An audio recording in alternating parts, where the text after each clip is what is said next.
We are going to get started. Welcome tonight to our Downtown Community Task Force. It's meeting number 6. And we're going to dive very quickly into the content because there's a lot to cover tonight. Just some quick round of introductions. We have city staff here. We have Manuel Pineda, who's Assistant City Manager. We have Andrew Crabtree, who's the Director of Community Development, myself, and then Steve Lee, who's our Associate Planner working on this project. We also have our consultant team, who is going to be presenting, and they're sitting in these side tables here, and we have our task force members who are seated at the dais. So thank you all. We have a heavy agenda, and we're going to start first with WRT, who's going to give a presentation for us and give us information on really the status of the current precise plan process. There's been a lot of outreach that's been done, and they're going to relay the stakeholder outreach as well as feedback that we've gotten from the development community, a market analysis that's been conducted, and also the development of some land use plans for us to provide feedback on to refine even further. So with that, I'd like to introduce WRT, James Stickley, who can either come to the podium and give a presentation or sit there. Probably come to the podium if you can.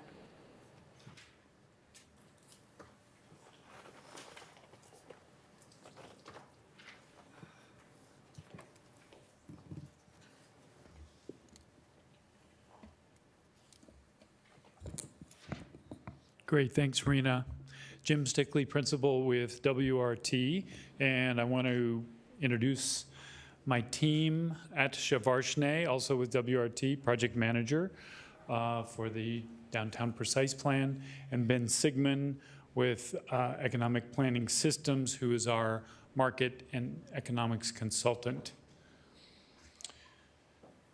So I'm going to jump right in. We're very excited to be back here tonight. The last time we saw this group was right after a 2-day charrette, and we had just spent 2 days exploring our initial concepts, and we literally peeled those off the table and took pictures of them and brought them in and sort of presented our initial ideas and got some very valuable feedback from all of you. And since then, we've been very busy refining those concepts and also having a number of other touch points to get feedback from the community. So we've met with city staff, with the various departments. We've met with a developer group. The city actually met with another developer group, so we got some really good feedback from both of those groups. We've met with some other stakeholder groups, including the Reclaim Our Downtown group. And with each of those touch points, we're learning more, and we're also getting good feedback on the concepts as they evolve. We've also been doing a lot of internal examination of those concepts, just trying to have 3 very clear options that we can present tonight, but also present to the community, which is coming up in a very short time.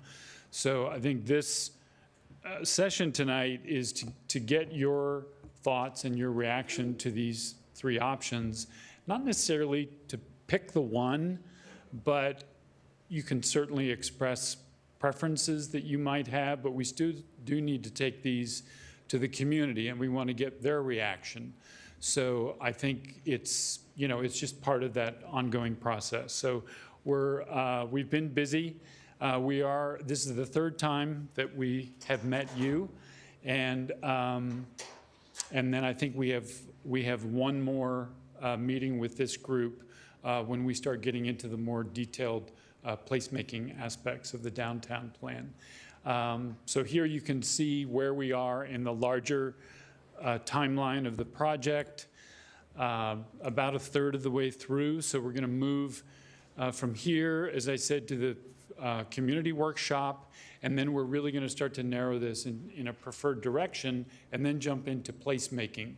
And the placemaking means we're really going to start to give the sort of the look and feel of the public space, of the building facades, what's really going to make this a vibrant and active place that functions in the way that you all and the community want. And then once we work through the placemaking strategies, we're really going to start bringing this into a draft document.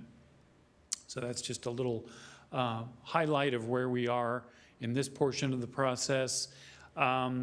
Just one thing to highlight here is that we have been thinking about financial feasibility of these concepts as we work through them.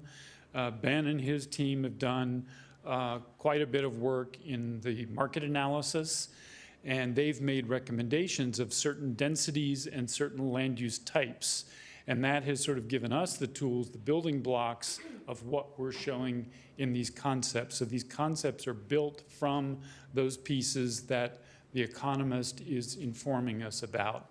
And we're getting further input from the developers as to what is buildable in today's market in Silicon Valley.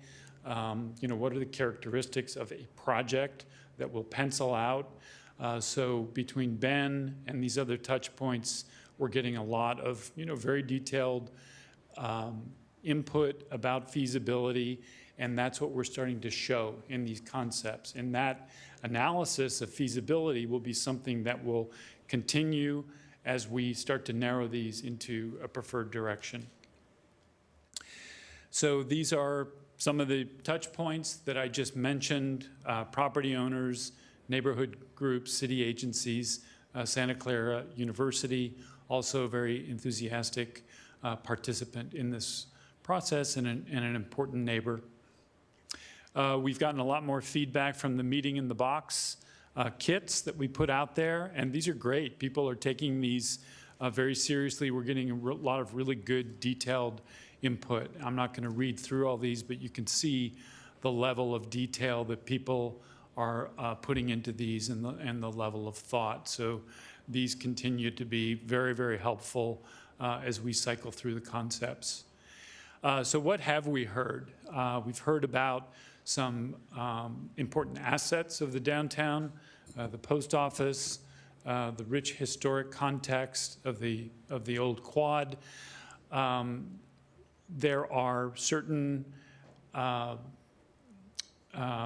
goals that have been quite clearly communicated to us: restoring the street grid, stepping back buildings from Franklin Street and the neighborhood, some tolerance for higher densities and taller buildings if it can be stepped back and masked thoughtfully. So we've definitely heard that. But not too sterile, not an even approach all the way around, but some sort of a hodgepodge, something that looks real and that formed organically. So I think that's a really great bit of input. Creating a place for a full spectrum of community to come together: independent cafes, variety of eateries, outdoor seating, some kind of a draw, theater or performance space. And then continued programming like the farmers market, pop-ups, festivals, food trucks, a plaza with mature trees, places to sit, and then reflecting the Native American history, the Ohlone history of the valley. So those are some of the things that we've heard. There are some important facts about the site. The fact that city leases for the eastern properties are up in 2021 and 2022. And development on city-owned land should cover the cost of improvements. The Surplus Land Act does apply to city properties. We're going to get into a little bit more detail about what that is. And that if the courthouse is removed, that it would require a full replacement of that facility for the courts. So that would be their expectation. Santa Clara University wants to help create a high-quality downtown that might contain a theater, hotel, conference center, business incubator, and student housing. So those are all potential uses that could go in the downtown mix itself. There are some private property owner considerations. The Park Central Apartments and University Plaza are both fully leased, both humming along, successful in their own right. And those are not necessarily easy properties just to flip and to redevelop. And so that's something that might take time. It may be part of, you know, a later phase. But certainly those property owners are open to discussions. They're very interested in what's going on and seem to be, you know, cooperative neighbors and potential partners.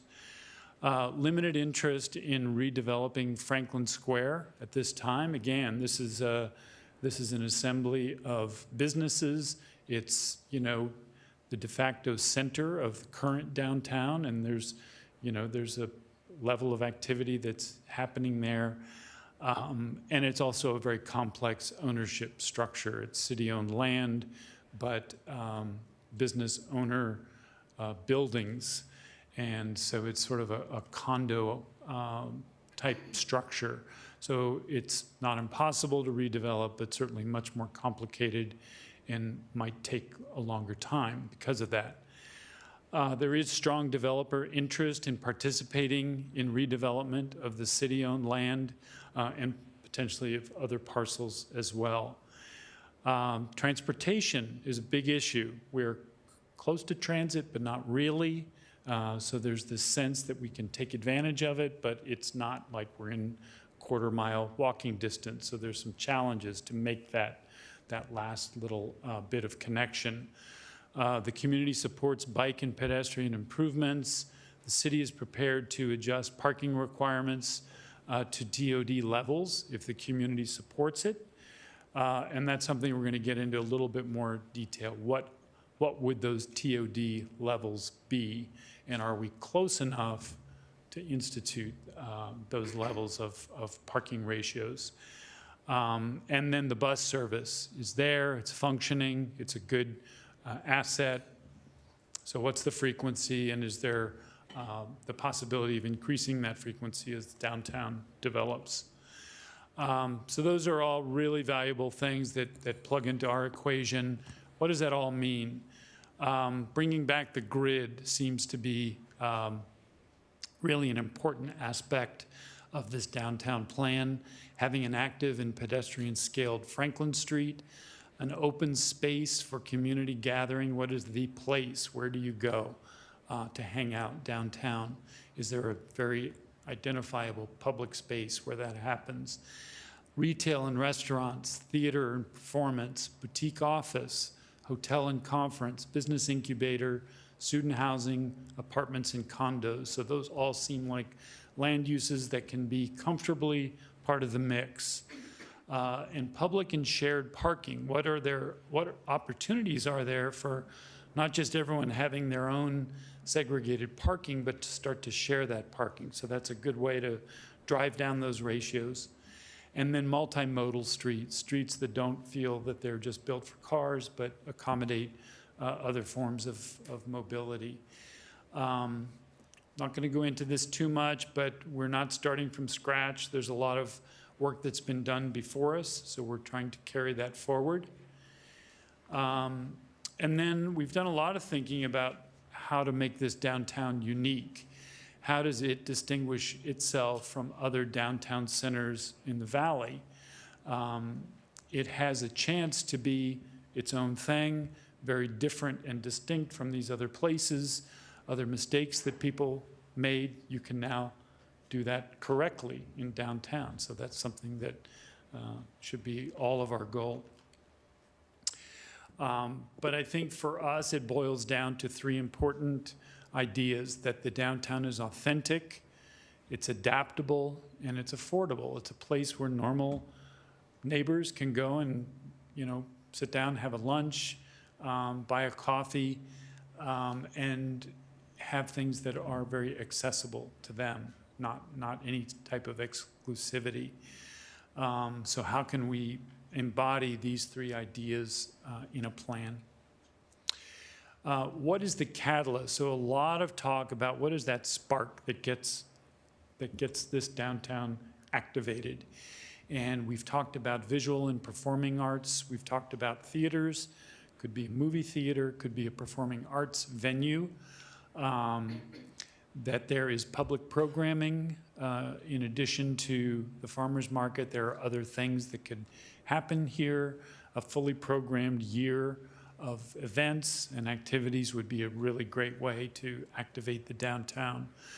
The idea of a food hall and a beer garden in an outdoor space where people can, purchase food from different purveyors, purchase a beer, sit outside in this beautiful weather that we have here in the valley. So that idea has been explored.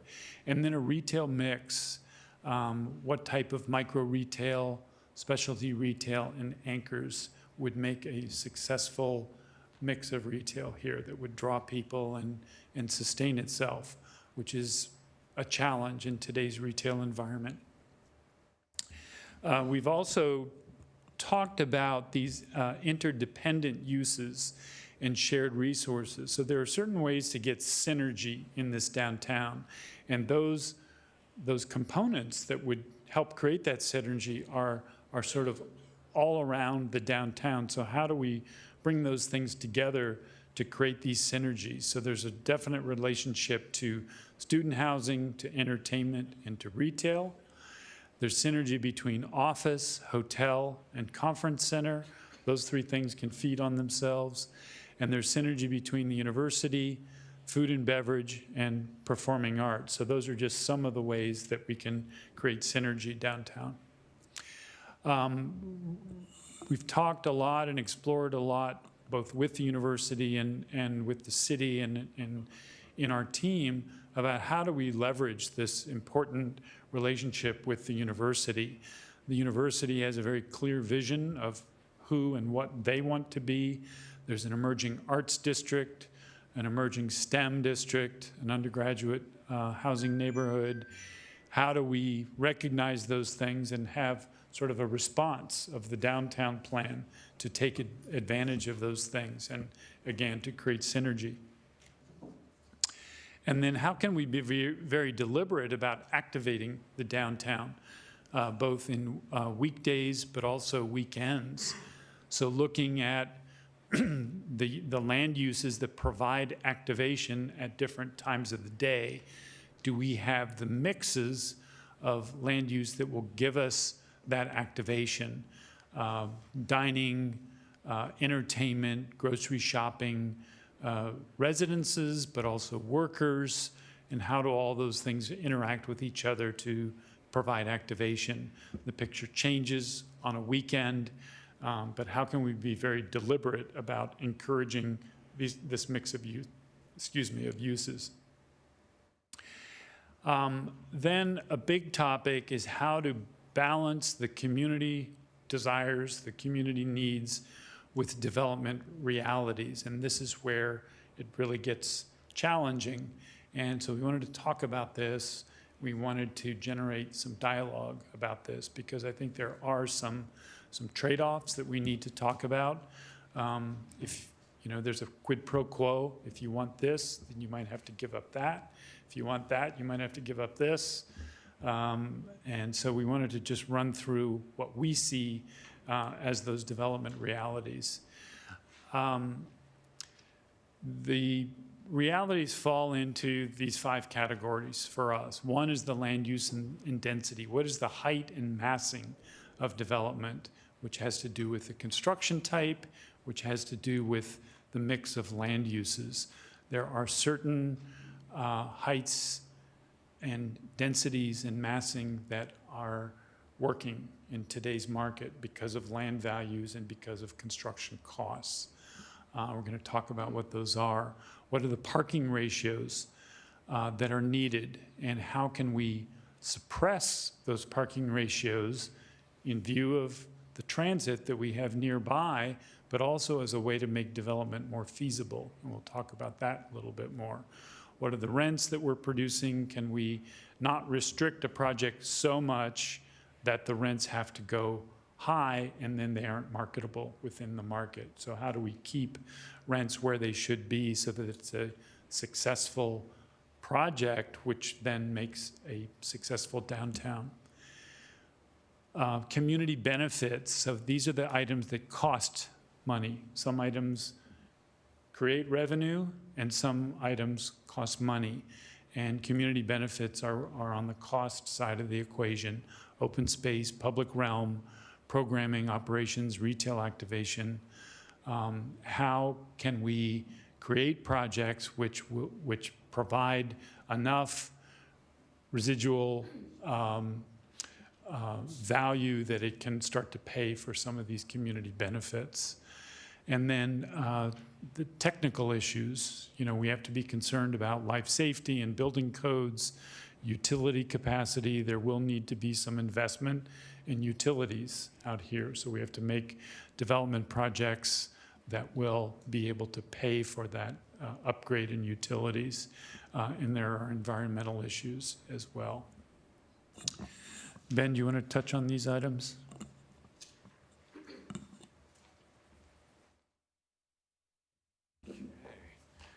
Good evening, everybody. Nice to be back. Ben Sigmund with Economic and Planning Systems.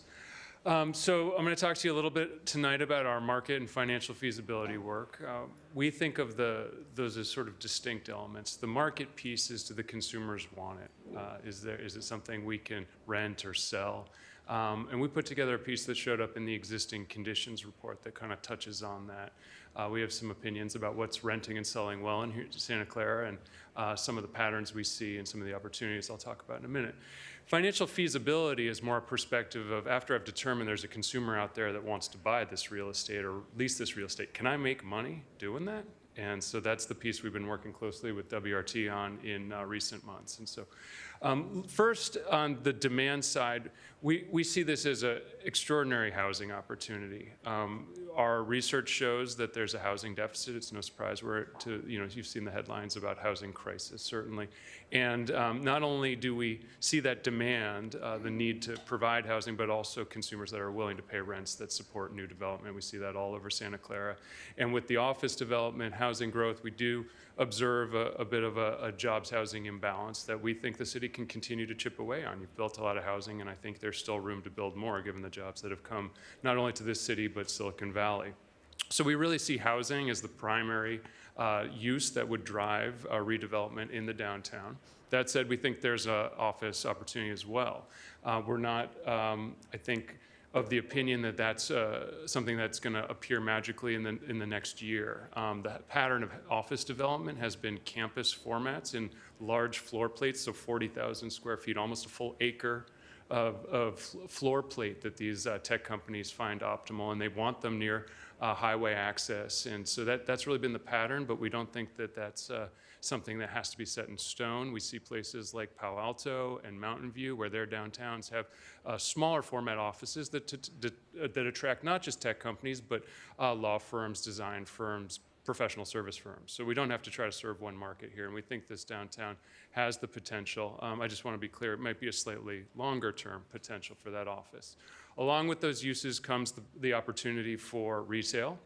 There's an old adage in the business that retail follows rooftops, and we generally subscribe to that. We think you're going to have retailers wanting to be here once there's a little bit more market in place, both residential and sort of daytime office workers who might frequent the retail. And that's sort of a convenience orientation. If we are successful in getting some of these catalytic uses that the team is talking about, theaters of various kinds, different kinds of entertainment that really bring people in, we think the retail opportunity could be enhanced, could be bigger. So that's something we're playing with as a team. Parking is a big issue. I won't hit on it too much, but we're looking at all structured or essentially built parking options, not surface lots, and they cost money. We're looking at the possibility of putting some parking underground. That gets pretty expensive.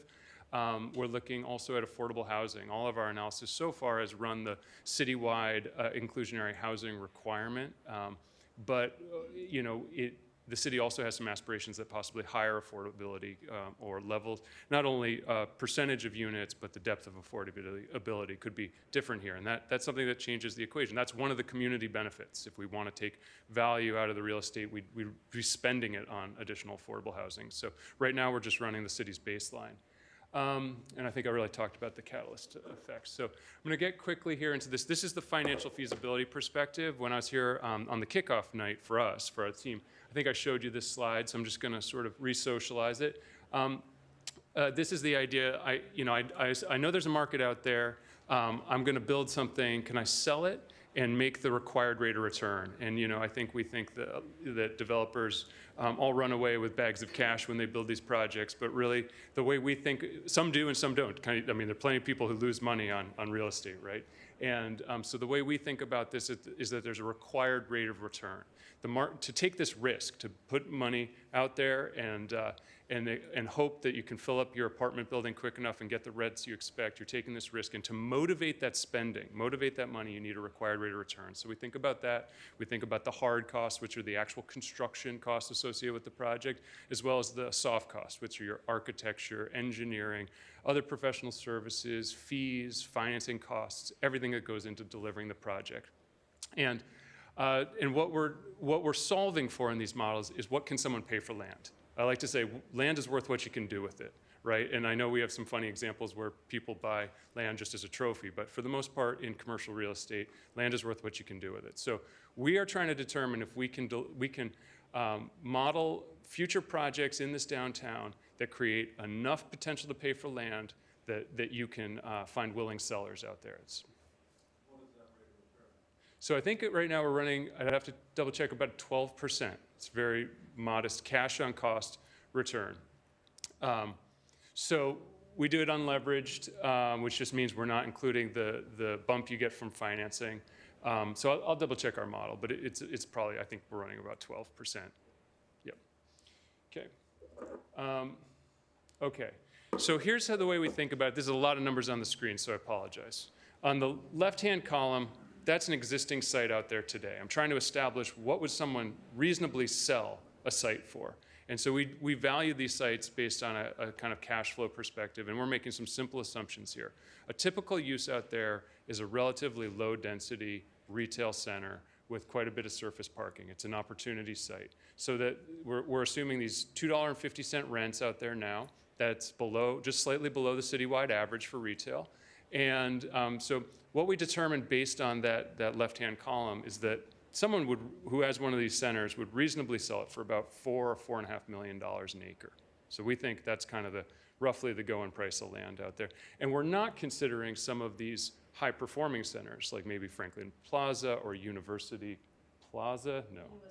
Plaza. I always get that one wrong. Those are going to be more. So those are going to be, you're going to have a, I think even higher level of value created to incentivize those sellers to, sell or demolish and rebuild. But so for our numbers, we're considering this kind of typical retail center out there. And the types of projects that we're considering are all kind of mid-rise, right? So housing, we do think there's a possibility for townhomes, but that didn't lend itself so well to the downtown environment we're all seeking. So we didn't spend a lot of time testing that. There may be little infill locations where a townhome project can make sense. We think you could probably get into the neighborhood of this land value with a townhome project. And then really the focus on the housing side is multifamily. And the way that the construction sector is building these now is there's usually a podium with structured parking in it, made of concrete and steel. And then above that are up to 5 stories of essentially wood-built housing. And that is the highest and best use at the moment. Yes? Anyway. There are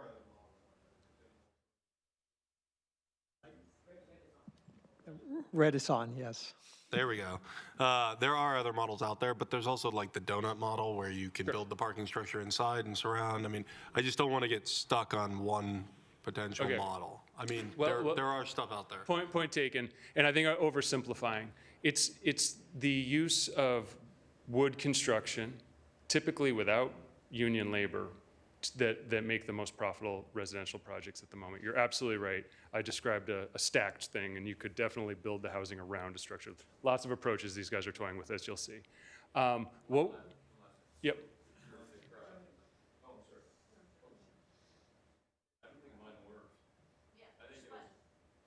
I can hear you. Oh, okay. I don't need a mic.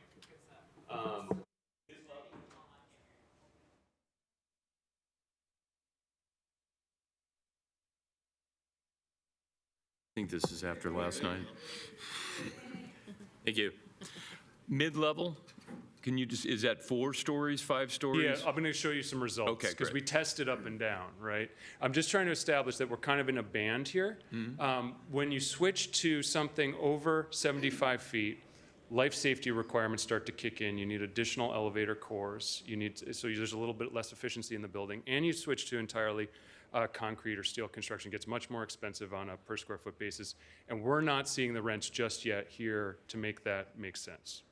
On the office development, however, we are running all concrete and steel construction types. That's where the market's at. We're not messing around with small sort of wooden built, dentist offices or whatever. These are real Class A office buildings that we're testing.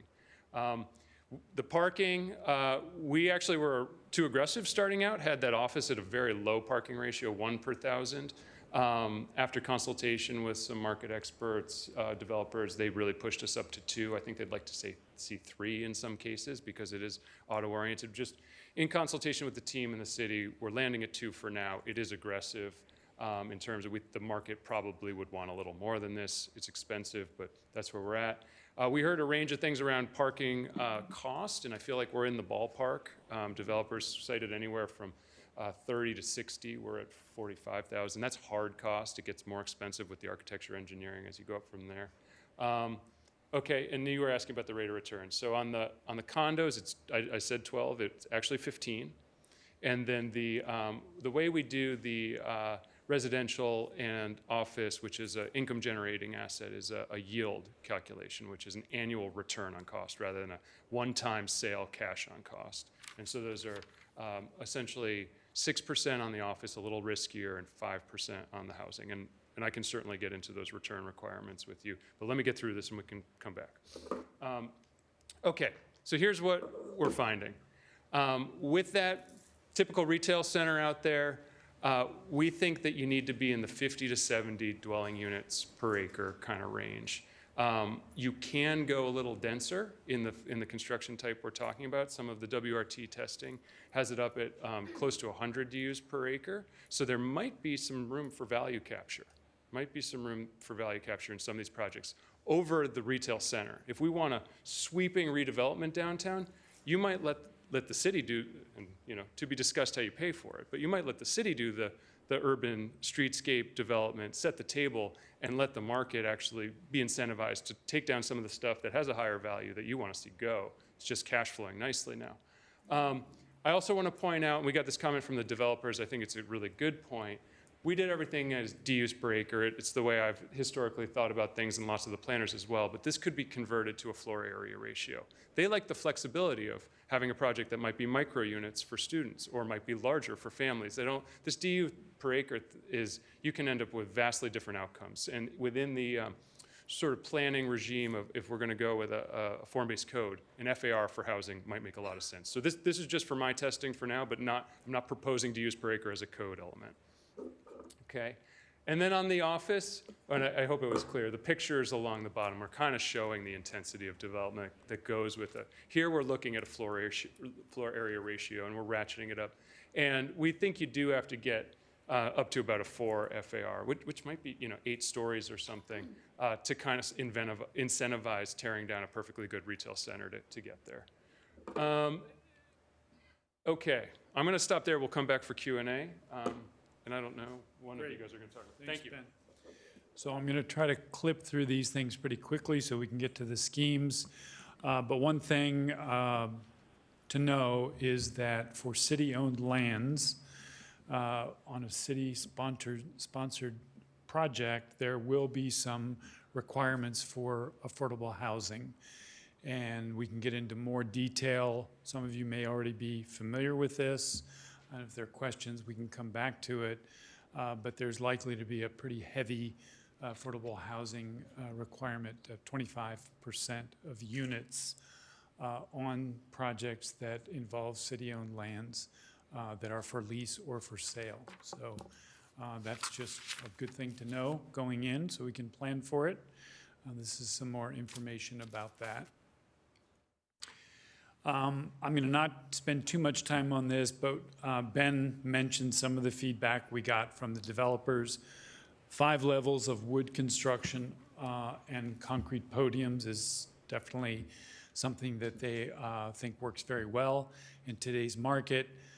Type 1 construction for offices of 6 to 8 floors, maybe more. They see a very, very strong market for housing right now, a little bit less so for office at this location. Boutique office could work in something that they see as a business district where it could be smaller floor plates that might fit into this downtown fabric a little bit better. Parking ratios, they were not enamored of some of our very low ratios. So as Ben said, we pushed those back up a little bit, but essentially, well, I'll get into what those are. Retail depths want to be 40 to 60 feet in depth. Developers like form-based code where the plan is not overly restrictive on what land uses go where, but rather what is the envelope within which a variety of land uses can be built. So they like that approach. And then predictability in the permitting process is something that they like. I'm not going to go through all this, but a lot of good feedback on retail. Essentially, the space needs to be flexible. Today's retail is a rapidly changing picture, so you don't want to just lock yourself into only one type of retail in the way you build it. The depths I mentioned work well. It needs to be serviceable for loading and whatnot. It needs to be flexible so it can be reconfigured over time as retail cycles in and out. And so I don't want to go into too much detail there. I want to sort of hit this point home because it's important. And you can. But development needs parking. Parking costs money. That then makes the development more expensive to build, and then that has a ripple effect on the lease rates, on the rent rates, the sale prices, but also on how much money is available to pay for the amenities. So if we can reduce the parking requirements because we have transit nearby, then we have more money to pay for some of the public amenities. And we can also use transportation demand management. So there are techniques to make land uses more accessible. There's a wide range from shuttles to having showers on site for people that want to ride their bikes, all kinds of things, transit enhancement that can be used along with reduced parking to make everything work. So yeah, high parking ratios have a lot of disadvantages, actually. Increased traffic, additional road width devoted to traffic instead of pedestrian amenities, increased cost of construction, rent per square foot. So there's a big price for convenience, and I know parking is important because of convenience, but we just have to balance it with these other things. And as I mentioned, transportation demand management can help push down parking ratios. So this is a big deal in planning now, is to figure out what those transportation demand management measures are. And who pays for public realm? So there are different ways to pay for it. It can be from the developer side, so through impact fees and development agreements. It can be through community facilities districts. So this is where individual landowners and business owners pay for a larger district to help pay for public amenities. Through the city in the actual land that they have available, that's a tool the city can use to bring value to the project, and perhaps through infrastructure financing districts. And then there are federal and state grants that can help pay for public amenities. So those are some of the things that we would be looking at as to how to help pay for the public amenities. Question there, yeah? This is on. So, forgive me, did we skip over retail success? No, well, I just went very quickly over it. Okay, so we can come back to that because I have a number of questions on that. We can come back to it. Let me get through Yeah, the sure. development options first, and then let's come back to that. Okay. So these are the options that we've prepared, and again, these are refinements of the ones that we presented the last time we met. These are some of the base assumptions. So parking assumptions for housing, it's 1 per unit. Student housing, 0.25 per unit. Office, it's 2 per 1,000 square feet. Retail, it's shared and street parking. So what we're hoping is that if there is office development in the same block or nearby, that can be shared for evening and weekend parking for retail. Civic and cultural, 2 per 1,000, hotel, 0.5 per key, conference, et cetera. The building heights are really about floor plates, or not floor plates, but floor-to-floor heights. So for residential, it's 11 feet. For retail, it's 15 feet minimum, and that really is a minimum. We'd like to see more for retail spaces, hotel, conference, et cetera. And then unit sizes, these are our assumptions in our models for market rate housing, 900 to, I Hey, think, Jim, 1,000. Yeah, it's 1,000, Yeah, so we're sorry. using 1,000 now. We actually bumped that up after we met with some of our specialists and the developers. Townhomes, 2,000 square foot. Student housing, 250 square feet per bed. Office, 7,500 for floor plate, and that's sort of on that low end of the range that I mentioned. Retail's 40 to 60 foot depth, and hotel 250 square feet gross per key or per room. Add in here, if you go back. So some of these kind of the assumptions and baselines that we are setting up for design, these will also guide our design guidelines in future. But the way we are doing it is we are putting a lot of flexibility for adaptable reuse. So most of the time, parking goes with an 8-foot clear. But then that parking garage cannot be used for anything else in future. So it is our intention, and this is some of the design guidelines that the city and the Planning Commission will take forward when these projects come into, for review. And that's where we are setting up, like, yeah, they'll come and say, let's do parking 8 feet. But the idea of saying the parking is going to be 11 to 13 feet minimum, because then it can be made into housing or office floor plate very, very easily. And as you see our design options, we have actually, the current market, as we said, says podium and wood frame all together, but that's not a very adaptable future building and- prototype. So we have tried to do more detached garages, as you'll see. Yeah, and this is really being talked about a lot in the industry right now is let's not keep building throwaway parking garages that only have one use, that have ramped floors. Let's build a structure that can be adaptable later when the demand for parking starts shrinking, which we think it will be doing over the next 20 years, which will be well short of the lifespan of that garage. So, yeah, important point. Thank you, Atisha. So this is the framework that we're thinking about. Everybody's very familiar with the grid. Many of our team members, including Steve, have worn a gridded shirt pattern tonight, just to reinforce our recommendation to reinstitute the grid. But giving a hierarchy to these, so there's street type number 1 is Franklin, and it has pedestrian priority. So it's still a vehicular street, still a mixed mobility street, but it gives priority to pedestrians. So it's really walkable, really human, really approachable, wide sidewalks, et cetera. Street type number 2 has multimodal priority, so bicycle lanes, bus stops, and so forth, as well as cars and pedestrians.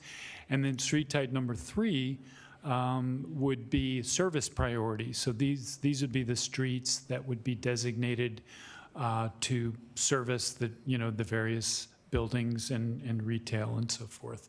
So that's just a basic street grid framework. These are the 3 concepts that we want to run through. So they're called central open space, bookended open space, and lowering densities. And you'll see why they're called that as we walk through them. So this one really takes the Franklin and Main intersection head-on. It takes a lot of what we've heard from the community, from some of you, to heart, and says, let's recreate that center of the downtown the way it used to be historically. And let's put a plaza there. Let's make those two streets the most important crossroads of the downtown. And let's really put our investment right there. There are some challenges to that, in that the full realization of this would need to be probably not in the first phase, but it might need to be in the second or third phase, because there are constraints with, well, there are constraints with existing developments like the Park Central residential, the courthouse, et cetera. And also it's mixed land ownership, so there's going to be assembly and bringing partners on board and so forth. But it's a, you know, it would be a great vision for the downtown, and it would create that central town plaza that used to exist.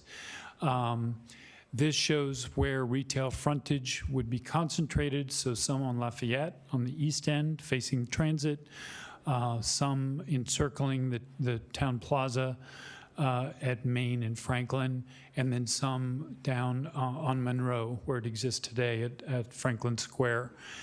And then sort of a concentration of what we're calling the cultural and civic uses in the center. So that sort of blue crosshatch pattern is where we would put civic uses, but also employment uses, office uses. That's where a lot of the activity would be generated. And that would be around the Main and Franklin intersection. So this is what that might look like in 3D. So you can see the center squares. There's a little square on each corner of here's Franklin, here's Main Street, there's a square in the middle. These office and other civic uses are grouped around this. Density is concentrated around this, but then it steps down as you go to Homestead, and it steps down on the other side as you go to Benton. It steps down a little bit, but these are still fairly intensive residential uses here along Lafayette on the east side, and then similar treatment here on the west end between Jackson and Monroe Street. Now, one thing to keep in mind here is that these diagrams with land use colors are very much a working tool. It would not be our intention that these land use, these kind of hard land use recommendations would go into the precise plan. So this is a way for us to study with you and with the community just some what-if scenarios of how land uses might be grouped. I think our recommendation would likely be similar to what well, maybe not exactly what the developers were suggesting, but leaning in the direction of more of a form-based approach, where you allow certain heights and densities in certain places, but you leave it somewhat flexible as to what land uses would go into that envelope. And I think that just leaves you flexibility over time to let the market dictate to an extent, or your developer partners. So do keep in mind that these colors are not meant to say we propose that land use in that exact place, but it's more to show possibilities and examples. So this is the yield. I'm not going to go through all these numbers, but you can see we're kind of getting 1,200 units of market rate housing, 1,000 units of student housing, over 100,000 square feet of retail, which is far more than you could absorb in the near term, but it may be something that could be absorbed over a 25-year build out or something like that. Yes, so if, like, just for the retail,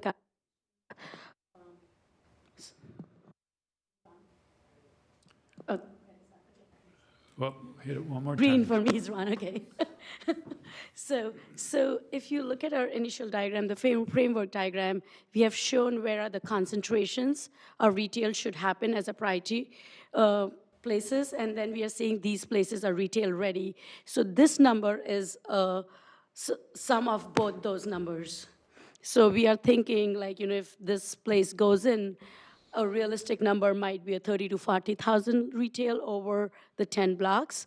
But if the catalyst happens and things really take on, you have your rest of the ground floor, which is designed to be converted into successful retail over time. In meantime, it could be office use, it could be live, like other flexible Yeah, community live amenities. work, incubator space, Incubator community spaces. rooms. There's a lot of things that you could have in that space that could be flipped over to retail later, but function in another kind of activating use. So yeah, great point. Option 2 is called the bookend open space. So this really puts, let's call it the main new public space at the East End, right at Lafayette and Franklin. It's just saying, let's get closest to the university, closest to transit. Let's put the sort of the center of gravity on the East End and put that concentration of civic uses also on the East End. And then on the West End, the reason it's bookended is because the West End says there's already a place there at Franklin Square and around the Post Office Park and so forth, and let's have that as still kind of an iconic place downtown, and it bookends itself with the new plaza on the East End. Main Street is still going through. It could initially go through just to Franklin, and then later on, whenever Prometheus is ready to redevelop, it could go through the rest of the way. An advantage of this is that the, sort of the central public space could be done in an early phase, because the eastern blocks are relatively unencumbered. They're predominantly city-owned land, so that could move forward fairly quickly. So that's, I think, yeah, and you can see again where the retail frontages are concentrated there, and then the retail-ready frontages, as Atisha was saying, there on the central portion of Franklin. And this is a couple of 3D views there. So you can see, still some concentrations of density on the West End along Monroe, potentially some office, that could also be residential. And on the East End, certainly concentration there of housing. The purple is a hotel and conference center. There's an above-ground parking garage shown in one of those eastern blocks. And then sort of a stepping down a little bit in the center portion of Franklin. And then again, stepping down as you face outward along Homestead and Benton. And this is another view of that. So closest to you here in the lower left is the main plaza. It would have the, activating uses, performing arts, theater, perhaps food hall and plaza, and those type of things that would help activate this space. And then retail frontages, again, shown in red. And then some of the yields here, similar, a little bit lower on housing, but again, we're showing a lot of office on this scheme, so it could be less office and more housing, similar level of retail, similar level of student housing. One fundamental difference in this scheme is that we have tried to push office on the Monroe side, knowing that this is not their place right now, but if we do our first few phases really well, to make this downtown really, really a walkable mixed-use community, you can't just say we're just going to have housing because that's what market is going to supply. Like, yes, market has to say something, but from an urbanist perspective, to make a real walkable downtown, you need the balance of housing and jobs. It might not happen today, but 10 years, 15 years later, there can be possibility of office in later phases, but that really depends upon how we start the process today. Yeah. What happens in phase Yeah, great point. And this is where we get into a lot of nuance, and, we could start cannibalizing these schemes, which would be totally appropriate. But you could do what Atisha is saying with office in these blocks.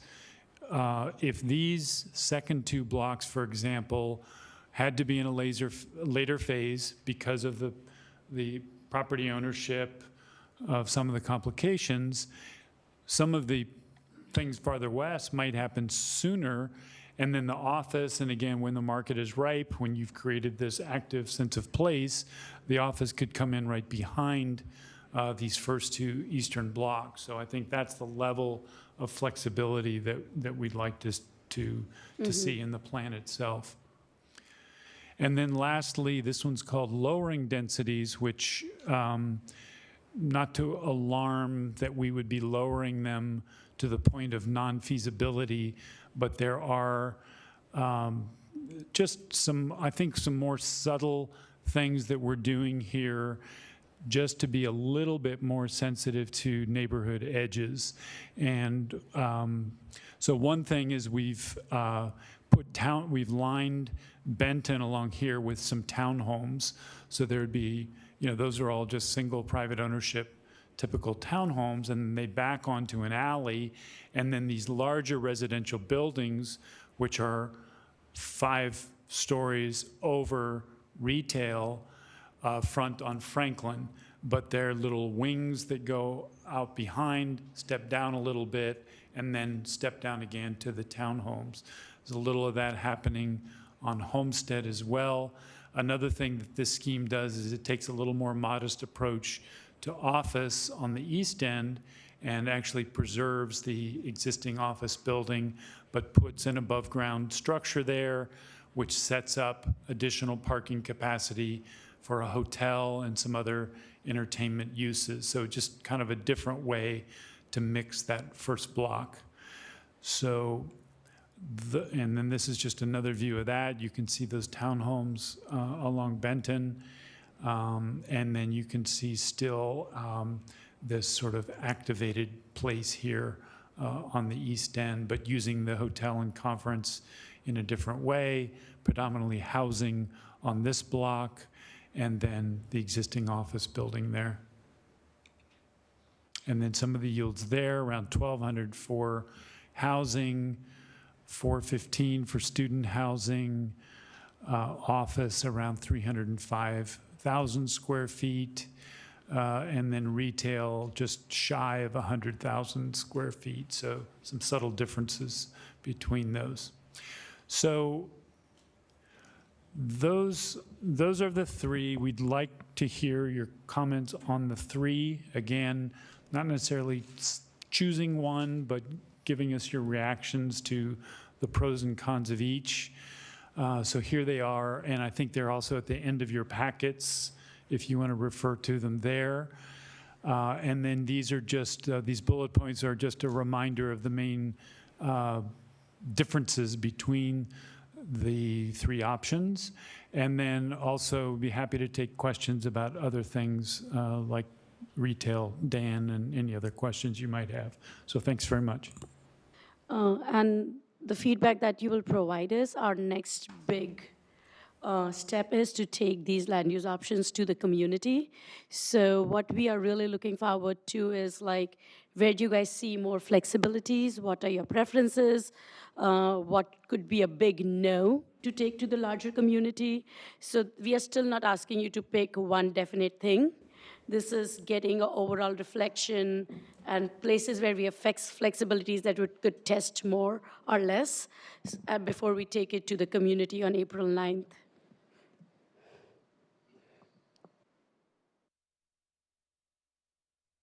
Plan first. Okay, there we are. So my gut tells me that the central open space plan feels more normal to me in terms of a downtown starts in a core and expands beyond it. But there are elements, I think about Telegraph Ave in Berkeley, where there's a whole food thing on Telegraph, right, that goes right into the university. So that's a very good transition from university to something a little greater.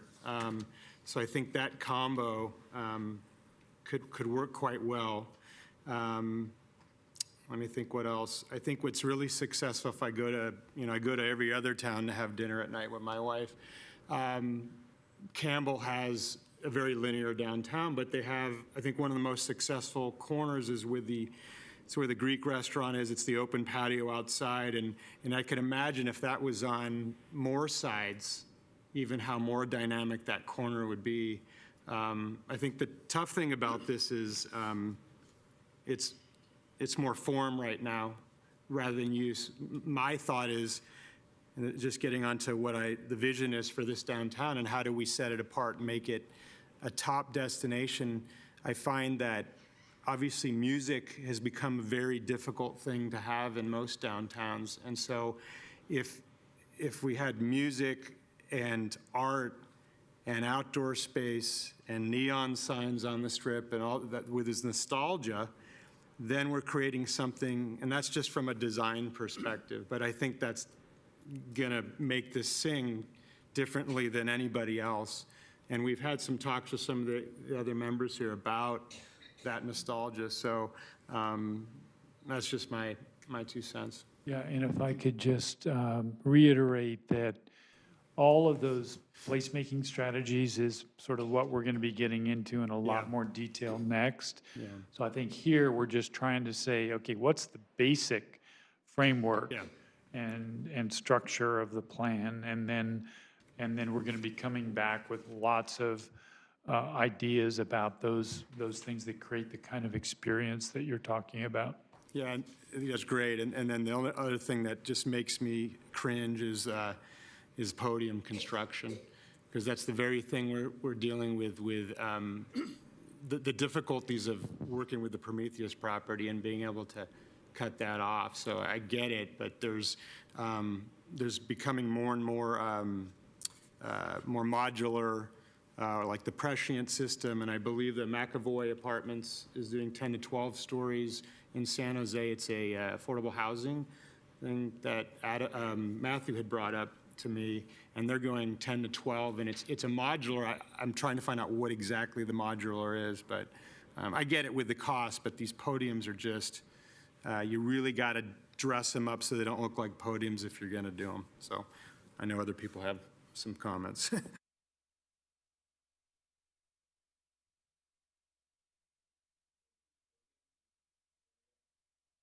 I'll go. You're still pushing, but oh, there we go. First of all, thank you. This is a great process, the great direction.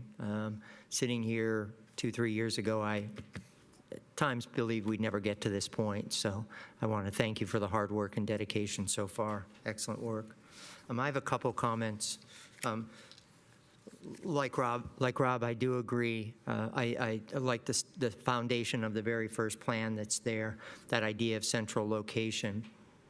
My comments, I have a couple. One is, looking at the other plans, one of the pieces I really like and that I missed from the first plan is that idea of having a welcoming entrance into the downtown. I think if you find the central location, that's great, but if we can't get you to that central location, it's not worthwhile. So when you're looking at plan number 2 with the opening on Lafayette Street or on Monroe Street that says, I'm driving by, I'm walking by, hey, this looks like an interesting place to pull into and see, I think that's vitally important. The other piece of it, and again, I'm not an architect, I don't know how this works, but just an outside observer looking at this, I oftentimes see these plans and I'm curious why things are grouped together. All the housing is in one location, all the offices are in one location. It seems like true mixed use, where you have offices mixed in with housing, with retail, keeps the town much more vibrant and alive, because if you have all the housing together, everybody leaves and goes to work during the day. Now you have a part of the day that part of the neighborhood is dead. But if you have other elements incorporated into that, whether it's commercial, office, retail, that keeps the whole downtown alive rather than just sections, I think that would be beneficial. And again, maybe it's in here as a part of the public part of it, but we've talked about things about the true gathering places. I know on multiple occasions we reference places like Pike's Place in Seattle, or you see them in Boston and places like that, that are just not only outdoor gathering places, but are places where they become a destination that draw people in. And looking at that, I didn't know if that was part of the consideration and where that is. Moving along, because I know there's other people who want to speak to. I think I wanted to address parking. It was very obvious that parking is going to be a major component in this, and we did touch on, or you did touch on, the shared parking idea. But if you remember, and I can't find my notes, but shared parking was with one element. I think it was housing. Or retail. Retail, thank you. Is there other opportunities for shared parking that maybe would deal with hotels or conventions or things like that? So we're truly looking at what parking is being used during the day, what parking is being used during the evening, and then also shared parking, are we really expanding out into other areas? The university, we have parking garages. How are those going to be incorporated in that shared parking, rather than just parking that's located in the downtown that could be shared with retail during the day and housing at night? So making sure we take a full view of when we're talking about that shared parking. The last piece that I just wanted to touch on, and again, I know you can't be all things to all people, but one of the things looking at this is making this downtown walkable on all four sides. And what I mean with that is, as you're walking around a block, not hitting a space that you look down that street or that corridor and say, there's really nothing here for me to walk down and see. I think we see that on It's 3rd Street in downtown San Jose. They did the townhouses, the brownstones. It's great if you live there, but we noticed, especially after working at the Rep, which is right across the street, that's not a pedestrian way. We very seldom ever saw anybody walking there. So as we're looking at Homestead and some of these side streets, how do we incorporate, whether they're the micro galleries or the restaurants or the little shops or something, that really get people circulating through the entire downtown and not just down maybe Main Street or some of the side streets. So just some of my thoughts. Thank you.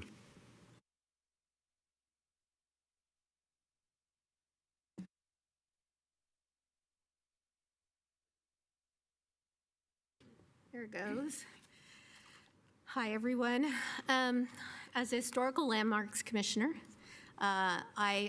clearly I would choose the central open space. It makes total sense.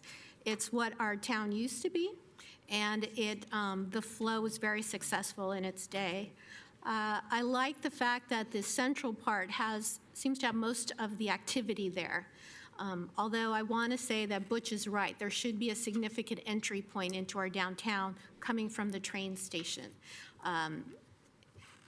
James had said that it's very important about transit and how do we connect the downtown to transit, and that's another important issue for me. I think the train station has a lot of history there that it's not really being honored, and it could be showcased as part of our downtown. As part of the Santa Clara train station plan. I think that is on the horizon too for discussion. But that should flow into what we're trying to do historically for the downtown. I like the fact that if we have most of the activity in the center of the downtown, it's less noisy for the neighborhood and the surrounding areas. It's more welcoming. It feels like you do have a central gathering space. I do think there should be a lot more retail, maximize retail, because that is a reason to make it walkable. Some kind of gallery, some kind of dining, some kind of pop-up, that has to be throughout Franklin Street, and especially off the smaller streets, Main Street.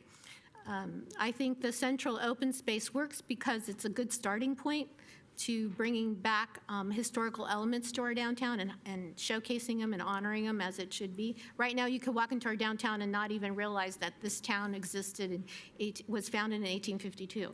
There's nothing that even speaks to that about the downtown that's there right now. There's really no incentive to go there. So I opt for the central open space, but I'm also flexible on some of the points under bookended. I think we can start with central and then with some form-based code, maybe add some more elements to make that original grid more successful. I just wanted to interject a point that I forgot to mention in these plans.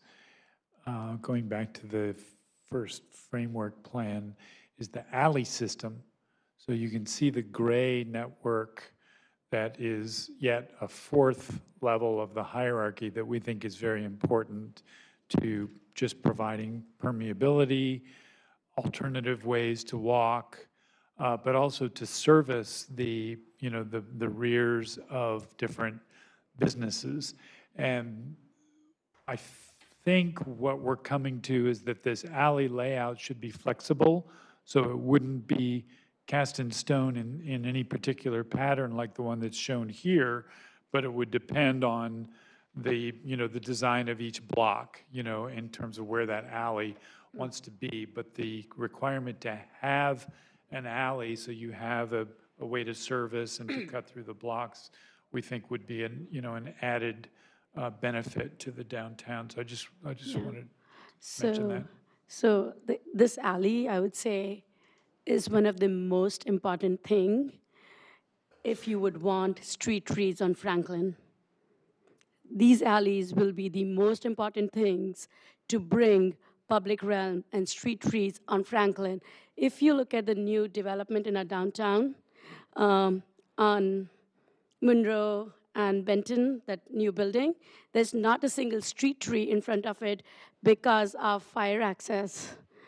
We were there right now and I saw all the fire hydrants and I was like, there, the fire code removed all the street trees. We are landscape architects, we deal with this every day. The developers are going to push back on it. They would want a 300 by 300 podium to build, but these alleys is going to keep the fire truck off your Franklin Alley, Franklin Street and Main Street, so you can have street trees and benches and all of that good things we want on Franklin. So it's one of a very thoughtful, as we are showing it, and these block sizes, they are like 60 to 80 feet in dimension. If you can, Jim, go back. Those are actually studied and worked on how a parking would work, how a multifamily depth that are market ready, kind of these days working, doubly loaded housing buildings, or how office floor plates are working with 80 deep. So these alleys right now are shown, there is a little bit deeper thought gone into them, how and why we are showing the alleys and why they're important to this plan. Thanks. I just wanted to make sure everybody saw the alleys.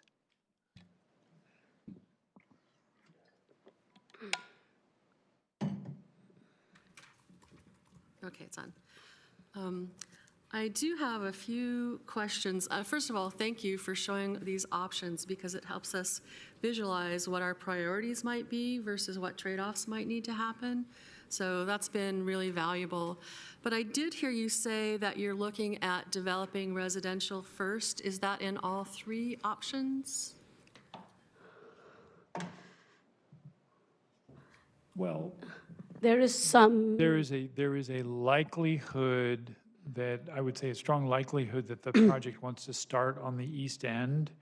And there is also a market reality right now that residential would be the sort of the clearest path to market feasibility as an initial phase. So those two things sort of point to beginning with residential.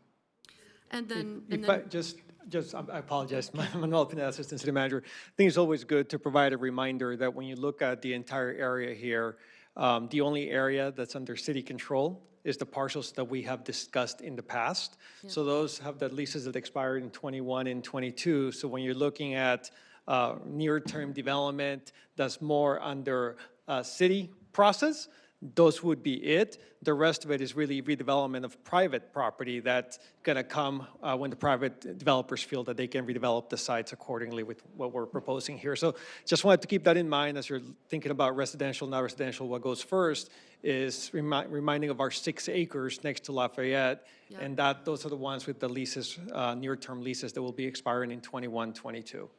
Okay. And I'd just like to add to that, again, the university is very willing to move forward on our property and see what we can do in the discussion about developing that too. So it would partner with the city to make sure that we can help that development. Right, right. And I do really like the idea of a performing arts space, but I also wonder if we are going to be holding off on office space or boutique, even if it's boutique office space, how the retail will be supported just by the whatever the residential housing or performing arts visitors might bring. So that's just a question I had. I guess we can't really predict how soon office might be developed. Another question I had. Sorry, are you saying that office would be a better position to support performing arts than housing as a use? No, but that really a mixed use where there is office development to support the retail during the day is just as important Yeah. as having residents there. Thank you. So if you look at our option 2, that's where we are testing a bigger mix of land uses on the city-owned property. We are testing it at the moment, and if we really have to make all the 10 blocks successful, we have to make the first 2 blocks really successful because we have the most control over it.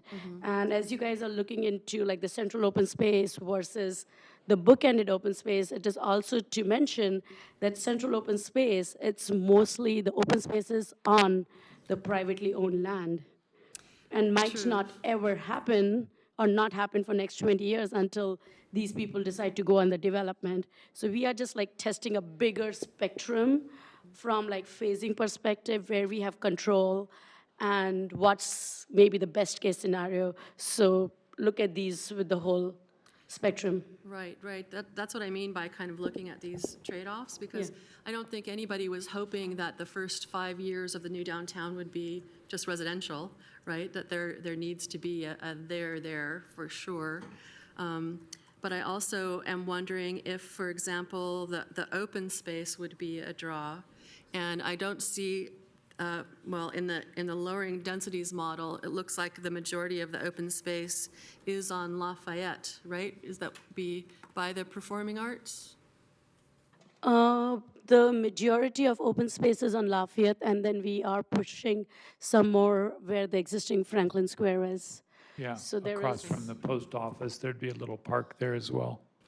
Okay. So-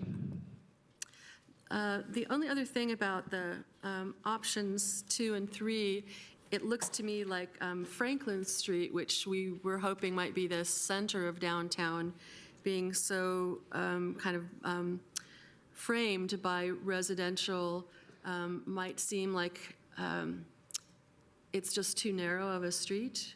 In other words, if there's not setback in that residential, then it's eliminating the feel of bringing back Franklin Street. It's just going to be another street that has apartments on it. So that's why I'm saying there's trade-offs. I like things about each one. And one more question, sorry, is that 40 to 60 feet depth for retail, is that adequate for restaurants in general? Yes. Okay. So could you talk a little bit more about stepping back to make Franklin feel more like the real deal? And just describe what you mean a little Yeah. more about stepping back. Well, if we look at the 3 options kind of side by side, it looks like Franklin Street. Okay, Franklin Street in the bookended and the lowering densities is pretty much comprised of the apartment or a residential space. And I think that we've been hoping that it would be a main thoroughfare that would have patio dining and, more setback rather than a canyon-like feel to it. So some of the things that are definitely, as we are designing and did not make it through right now, we have a 10-foot setback within the property line that we are kind of building to as we are deciding our FARs.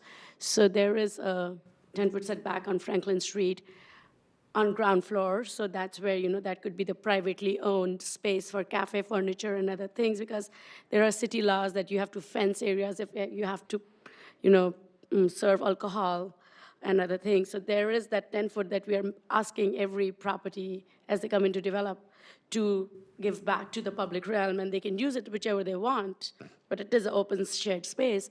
And then we are stepping back about 15 to 20 feet after the first 2 or 3 stories on Franklin Street, which might not be that clear from these graphics. Also, I want to make sure we get through all of your comments, but I do want to clarify one of your points, which is that all residential buildings would have either retail on the ground floor or the ability to convert retail-ready space on the ground floor to retail. Okay. So it's definitely our intention to activate Franklin with the ground floor use of the residential buildings. So I just wanted to make sure that's clear. Okay, thanks. And so I think that addresses one of the things you were saying.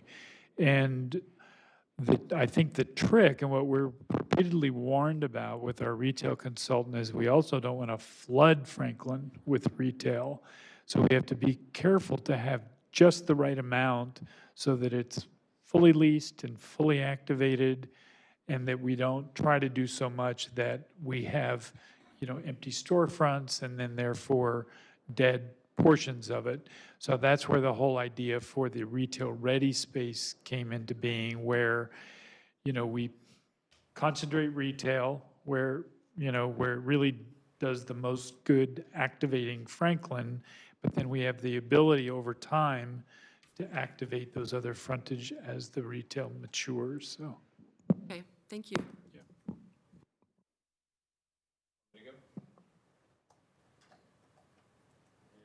Looking at the red light, there we go. I want to begin also by thanking you for this. This is great. I want to thank city staff for getting us to this spot, which, to echo what Butch said, 2 years ago, we never thought we'd be here. And for the attendees tonight. I've attended a couple other projects. There were 2 people in the audience, so thank you all for joining tonight. We have a selection here that, we're talking about. We're not saying, hey, we're concrete, we're gonna select this. I understand we're in, kind of the broad strokes. I have to go back to my group, discuss that with our core. A couple of them are very mean people, so I want to, make sure I don't say the wrong things over there. But I do have a number of questions, of course, to kind of formulate that. And I want to go back to the retail specifically, and to something Manuel and Jim, I think you said, that we're beginning on the east side with the 2 blocks, and that we have to start there, that we're stuck with those 2 blocks. I respectfully disagree. I think that there are obtainable areas like the courthouse that I would like an open discussion on with you, with city, on understanding what it's going to take. If we could open up that block behind what we call Block 7, and have a courthouse property available, along with the Swenson property behind it, which could or might not be a hotel, but would have retail on the bottom, you'd have 4 blocks activated right off the bat. So I want to explore and talk about, maybe this isn't the forum tonight, but how we get, we've heard different things, pushbacks from the city on management doesn't want to go forward without council. Council, everybody's kind of pointing at everybody else. We need somebody's, forgive me, rear end in the chair from city in front of the courthouse to understand what we're even talking about. Is it insurmountable? Is it something that, it's obviously going to take a number of years? I just don't want to be in a spot, a year from now, we're doing placemaking now, a year from now where we say to ourselves, damn, I wish we would have looked back and, started this process back then. So there's no harm in talking, and I just want to, make that point that now is the time to talk to the courthouse people and see if we can get that block opened up, immediately for this first phase. So that's point one and I don't know if you guys have a comment on that. Just one quick comment. One is, of course, I didn't mean to say that you have to start on the city-owned property. What I was trying to let the task force know is that that's property that we do have under our control with expiring leases. So certainly, if you're looking at a starting point, that would be a place that you could start in the near term because we do have control of the property. But certainly, if the task force wanted to look at a vision that starts somewhere else and we wait for private development to start that process, that's something that, of course, you would discuss for a council recommendation. From a staff perspective, we saw that as a good opportunity. I had that discussion with you before, but obviously it's something that's going to go through the process. From the courthouse perspective, I think we have had this discussion in the past that certainly we would look for a council direction from a strategic standpoint on relocating a courthouse as well as the appropriate budget for it. Right now, there's no funding associated with relocation of a courthouse. I think the one meeting that we did have, I wasn't there, but my understanding is the courthouse is looking at being relocated at no cost. And that's an interesting piece, right? Because as we look at the city's 5 and 6 acres, one thing the task force is going to have to look at is when you look at all the needs and wants in the area, currently there's no funding source for any of those outside of the property that we own and the long-term leases associated with it. As an example, that's how we acquired the initial easement, the right for the initial easement at Prometheus. And we are proposing taking to budget for council consideration in June the next step in the easement acquisition. But as we had discussed with council in the past, with the anticipation that that would be funded or refunded with future lease or sale revenue of the city property. So I think as you're looking at that, there's a lot of pieces you're going to have to consider. And I just want to clarify, as a staff, ultimately, as a task force and ultimately recommending to council, you'll have to look at where you see the benefits of where it starts, where it doesn't start, kind of whether the city property can be a catalyst or not. And for the courthouse, as a staff, as we do with every major initiative, we would look for a policy direction as well as the appropriate budget to have those discussions, because having the discussion without direction and budget is not really advancing the process. Right now, there is no identified funding source to relocate a courthouse at no cost to them. Understood, and I totally, I get that. Another question is, when was the last time we talked to them? How long ago was that? I don't remember when the meeting was. I know, Andrew, you were there probably about a year ago or so? Yeah, probably about a year ago or so. Okay.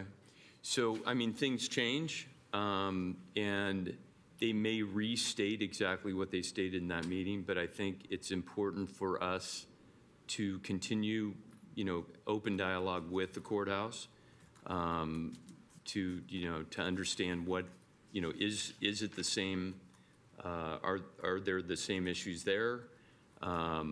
And then, for all of us to understand the trade-offs, if there is money available, is it worth going to that? Because if otherwise you've got 2 blocks, how long are those 2 blocks going to be sitting there? That's a question that our group has, because effectively you have Franklin Mall. If you have 2 developed blocks on Homestead, you got a mall. That's basically it. So we are really enthusiastic about trying to get a bridge from that block, block 7, over to the Barry Swenson block that looks like it could be developed or developable for a hotel. Which one's block 7?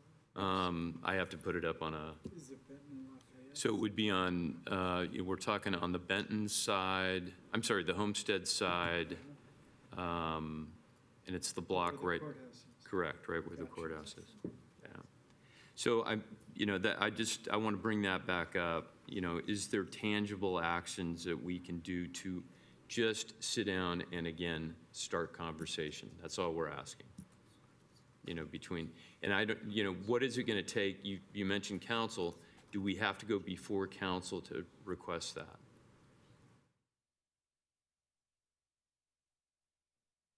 Yes, so this would be a strategic direction by the city to start these discussions. I know it was brought up at the strategic sessions with the council as well. One of my parts of it as well would be that I would like to identify some sort of budget associated with it also, not just having the discussions, because it's good to have a budget so you can actually advance those conversations if that's we're going to start down the process. And that would, of course, have to be balanced against all the other priorities that are being worked on, including the priorities within the downtown. So there's a lot of variables there, and if there is a specific council strategic direction and policy direction for that, as well as the appropriate budget, we would look at how that fits within the workload and everything else that's being completed within the downtown right now. Understood. And the last point I want to make on that is, in a year, a lot changes. When the courthouse was originally built, it was full on. Now it's 2 traffic courts, something like that. So you don't know where their direction is. So I want to begin those conversations, or our group does. So, we want to talk to you about how to take those next steps. And I'm sorry I went down that rat hole. As far as retail, we kind of went over that pretty quickly. I made 3 notes that retail is indeed demand-driven. Among other factors, a retailer will look at the available market share and concentration of customers in determining enough demand that exists for goods and services. Traffic flows are as or even more important than demographics in evaluating retail locations. Retail's evolving rapidly, as we all know, post Jeff Bezos. Our group has been, as many of us know, talking with several corporations that are the new anchor in many, many cities. And we've talked to scores of cities, maybe 40 cities. And these anchors that are coming in, which are theaters that have multi-screens and have not 200 people, but 70 people, let out every half hour. And I went personally and interviewed all the significant retailers in downtown Santa Clara, and they're crazy about it. You let out 100 people or 70 people every 20, 25 minutes. That's exactly what you're talking about here. One of the conversations that we had is that we don't want to, quote, allocate square footage yet for a specific anchor, and I get that. However, I'd like, in my discussions with these CEOs, and I want to introduce them to you, is to give them a rough idea of, what kind of flexibility they have. Is it a moot point? Is it something they can't do, based on their economic analysis of what they need to be profitable? One thing that did come up, and it goes to this, what Atisha said on parking and the flexibility of having a parking structure that can be mobile. In other words, it's parking one day, it's offices the next. One of the CEOs brought up the fact that you could have theaters on a second floor. If and when the business goes out of business, that can be eliminated. Parking could be put in, offices could be put in, or what have you. So I think it's important that we, even though we're in broad strokes right now, that I need to be able to competently speak with these folks, because I think we're going to want them later on. I think a year from now, if we pass over this opportunity with these 3 folks that I'm talking with right now, we're going to kick ourselves in the tail. So, yeah, I wanted to bring that up as well. I can, I think if you can summarize any remaining points, because we have 2 more task force Sure, members, and you then bet. we want to hear from the public. The last point I have is just clarification on Jackson and Washington being is it a service street or will there be cars, peds, bikes?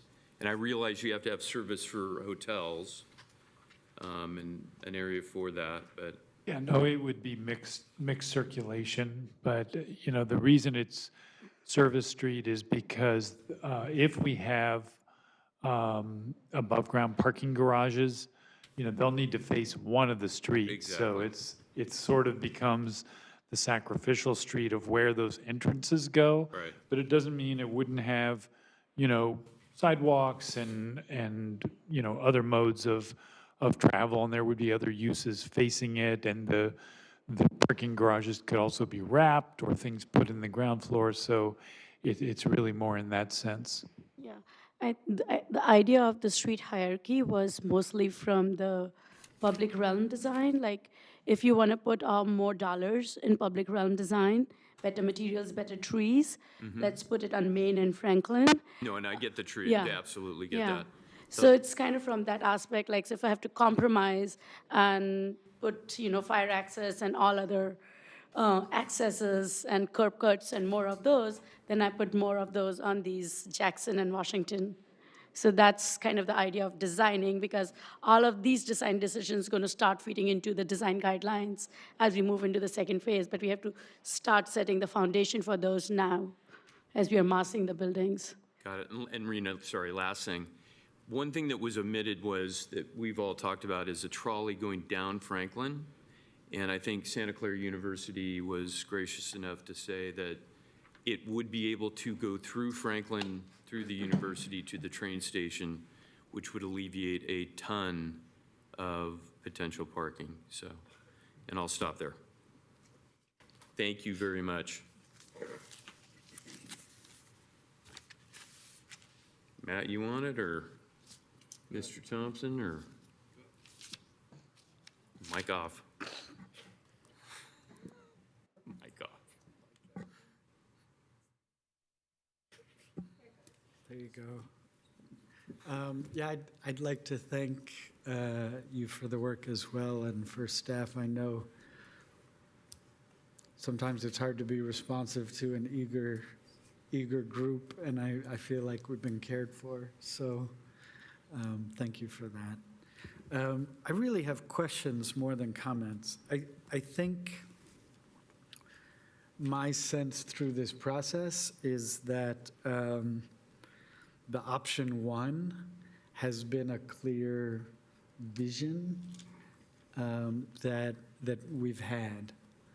And I think my concern is that you haven't really shown us how to activate the central space in the near term in a way that would allow it to be a sustainable option in the future when there became more opportunities. So it's really contingent on things that we know are not easy and are longer term. And so I think trying to re-envision that some, the challenge is that the south access to that central space is not the most dynamic access. And so really my question is, how do we move from the east into the center early?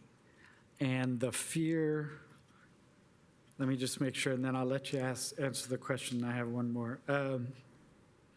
So what I see is there's a concern that the stuff that we have control over is on Lafayette. And I can see that going and developing, maybe even functioning retail, and it being really hard to move from there to transfer that energy back into the core. So Yeah, it's a great question. So I think any framework vision that we move towards will have a phasing plan of how to get there. And that phasing plan will need to have a level of success in each phase that makes the place work. So even in the very first phase. So for the Central Plaza scheme, if phase one means that we're going to push through a road by, it's going to go next to the courthouse, because moving the courthouse may not be in phase one. So Main Street is going to be slightly off center, and it's going to probably terminate in Franklin because the redevelopment of Park Central will probably not be in phase one either. And so that off-center Main Street and connection to Franklin and then the through connection of Franklin is sort of the first critical move, right, to get everything connected. And it needs to manifest in a really successful way. And, then that will start the chain of events. And then each successive phase will build on that success. And I think that's sort of part of the puzzle of implementation, once we sort of get clear on, which vision we're moving towards. So I guess my other comment is, and I know there's a lot of moving pieces and it's unfair to ask this, but could you talk to us a little bit about the pull and the movement of people through this space? So I immediately, as I said, looked at what was going to stick people to the eastern edge. And I was trying to figure out what are the tools that we would have that would draw people through. Rightly or wrongly, I looked at the student housing and said students are going to walk and it's going to be foot traffic. But it's not clear how we need to be thinking about what's going to draw people through that space. And then I think the bigger challenge is, how do we bring people the other way? It's one thing to get people going from where they live to school and drawing through retail district. It's another thing to figure out how to get people from the train station. And a lot of this counts on office that is in places that we know are going to be the slowest and the longest. And so how do we think about that in a way that allows us to make good decisions about what to recommend? Great question. And I don't know that we have the full answer, but I think it does relate to phasing, because I think it's a lot easier to see how those people are pulled back and forth in the build-out when everything's fully realized. The trick is, how do we initiate those flows in the successive phases? And I think we need to study that and figure that puzzle out as a part of this. I have one more quick one. I used to live a block away from the convention center in Sacramento during the week, and it was not a very vibrant place. And I know we've talked about this and what some of the interests are in having that hotel and convention space. And so I'm wondering, from your experience, where do you put that, and how do you do it in a way that it doesn't create a dark spot, many weeks a year? Very, very briefly. So it's not a convention center. Big difference between a convention center, which is what's in Sacramento, and a conference facility that's embedded in a hotel. And I think the latter is more what we're thinking about and what we've talked about with the university.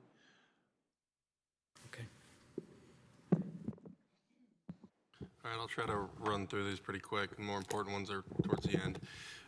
So how can we build the ability to adjust the parameters of the precise plan that we come up with as time changes without having to go through an entire process again? This has been, the fourth or fifth rendition that we've done. So that includes like parking, density, building types. I mean, things are fluid, right, in the world. The plan that we come up with today, as we go through with the complexities that we have with some of the land ownership, we might need to make adjustments on the fly with the proposal. So I want to have that kind of built in. I like the idea of the alleyways. So I think in the form-based code, there should be a max building length and width part of it. That was one of the things we actually tried to get at a different development, kind of like a mini high-density urbanized area. And I think that's kind of what I saw. If we use the FAR for the housing ratios versus the DU an acre, how do we guide what type of units get built? Market conditions and construction types are ever evolving, and the means and methods present themselves. So I kind of already talked about that. The cost has never been higher per square foot to build a building right now, and it's a huge challenge. But that usually incentivizes people to come up with creative solutions. And so I think there are going to be some solutions in the next 5-10 years that we're going to see come out of the construction industry to reduce those overall costs. So I want to make sure we're not just boxing ourselves into what's possible today, but I want to do what's possible as we move forward. I think, to Dan's point, I think, there are some big anchors that I think we should understand what kind of requirements they would want before we start laying out the building types, because at least the big boys for like a theater or, a brew pub or a food hall, because those take up large amounts of space and those are hard to fit in later. I'd like to see what the CC&Rs are for Franklin Mall. I know that there are some conditions for that, but I'd like to understand that a little bit better, since that is one of the complexities and challenges that we face. And then I have a question.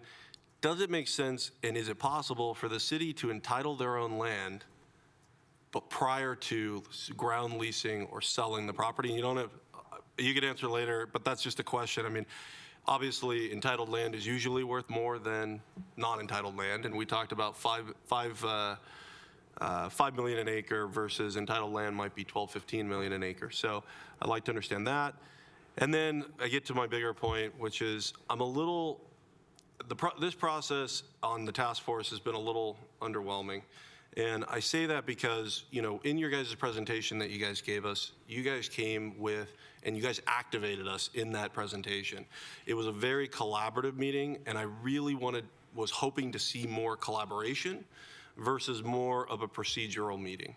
And I'm hoping now that you guys have had the time to really do your due diligence, get kind of up to speed with some of the complexities that I think many of us up here already kind of understand, since we've been living it for so long, unfortunately. And so I'd really challenge you guys to get us activated in the next meeting. Let's have a collaborative session where we're talking about the different components of units, mixed use, what am I saying here? Office, retail, because I know you guys are getting thrown a bunch of different requirements and wishes and, high hopes from all different aspects of the community and contributors, but we might not understand what we're asking for by what it's going to cost us. There is a huge cost in acquiring land, getting more retail space, asking for a different type of construction, and it might get off the table in the discussion. But what I don't want to do is you guys take these pieces and go work in basically a vacuum and then come back and present, because I think we then get stuck with something not the community wants, not the developers want, and it's kind of a mishmash. And so I really hope that we can get into the details, and not the details, but get into a meeting where we can understand and discuss the complexities of what we're asking for and have those kind of hard decisions. We need to make some hard decisions quickly. And then to the courthouse, I think, and I've been thinking about what you said last time a little bit more about, council gave direction, but council gave direction to put a precise plan in place for the downtown. And I think and I understand your concerns with the budget, absolutely. But I think we need to really understand, what are their requirements? Do they need a courthouse the same size? I think that's what really they're asking for, is what do we have to provide? And then we can figure out if it's quantifiable or not quantifiable.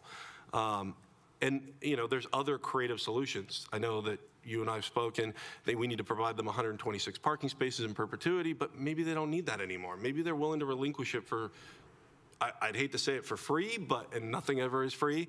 But we don't know, right? You never know until you ask and walk through the door. And then I already talked, we have some really hard choices. You guys put some good plans together, I think, as a preliminary. And I think it gives a lot of food for thought to the task force. But, Plan 1, as I see it, that's the most encumbered land to try to do anything with. The most encumbered land. So as much as it might be the thing that we want, it might be the last thing on the list that we could even possibly actually accomplish in a reasonable amount of time. And so again, that's where I think that collaboration of, hey, you know, we like this, but it comes at a real cost. We might have to wait 10, 15, 20 years before it might become an option, not even a reality, just an option. And then the last thing I'll leave us with is we've talked a lot about the city land as being the big carrot in the room. Well, we need to make sure we don't give away our carrot without getting the things that we want. That is the last thing. I mean, it's our only leverage. And if we don't leverage that to get the other things that we want, then we're going to lose all of our opportunities. So, thank you. Adam, I'd like to just weigh in a little bit on a couple of the things you've mentioned. Maybe not in order, but just in terms of the meeting process too, take your comments to heart. You know, staff works with the consultant to figure out how best to structure the meetings, and it's really a dynamic process as we go through this. We look at where we are with the development of the products and how best to communicate those back. This was actually sort of a bonus meeting that we added in. You know, it wasn't in the original plan, and we just looked at how the last meeting went, and we thought it would be good and useful to have this kind of meeting today to just get some more information out to you. But we recognize, you know, it's an iterative process. We go back and forth. We'll certainly seek opportunities for you to be engaged in other ways as we go through it.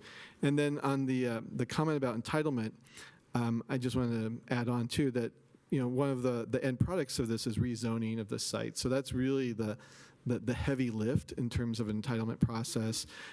We've seen that in some of our other specific plans. That once that's done and in place, it really makes it a lot easier for a developer then to come in.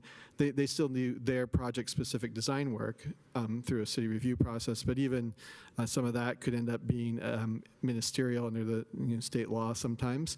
We're experiencing that too. So we really, you know, that is already sort of baked into this process to come out of it with entitlement, a degree of entitlement.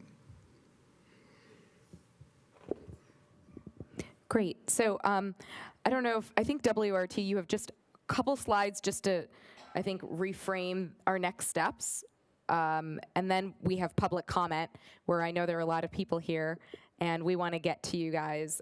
We are over time, so maybe we can go quickly through just what the next steps are for our plan. This is just a reference slide right now, and we can skip it, but just to tell you guys what form-based code is, and if that's the direction this plan needs to take. Form-based code is mostly about how to design an envelope, and it does not specify land use. We can have land use caps. So it's mostly about a regulating plan. The regulating plan is not land use colors. It's the plan that you see, which is telling you where the setbacks are, where the open spaces are, what the depths are. That's what it is. It will tell you how high the building is. Is it having a pitched roof or a flat roof, like that level of detail?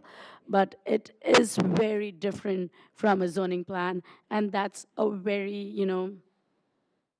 decision that will be great for us to know which direction.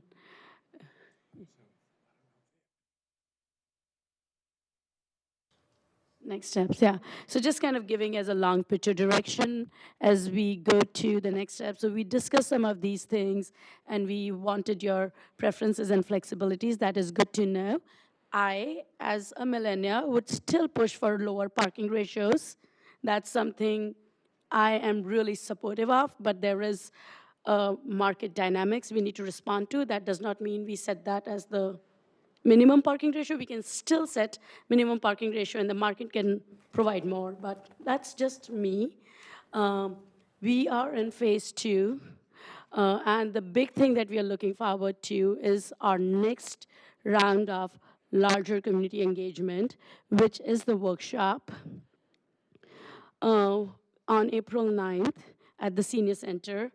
As of today, if everything's in line, we are still preparing for it, and we have all your comments. We're going to update these land use plans to reflect them a little bit, and take these 3 land use plans to the community on 9th.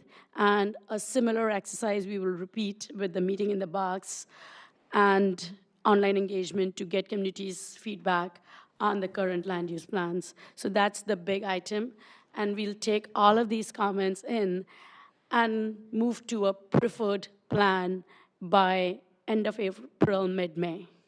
So that's the big thing. Things are moving really fast.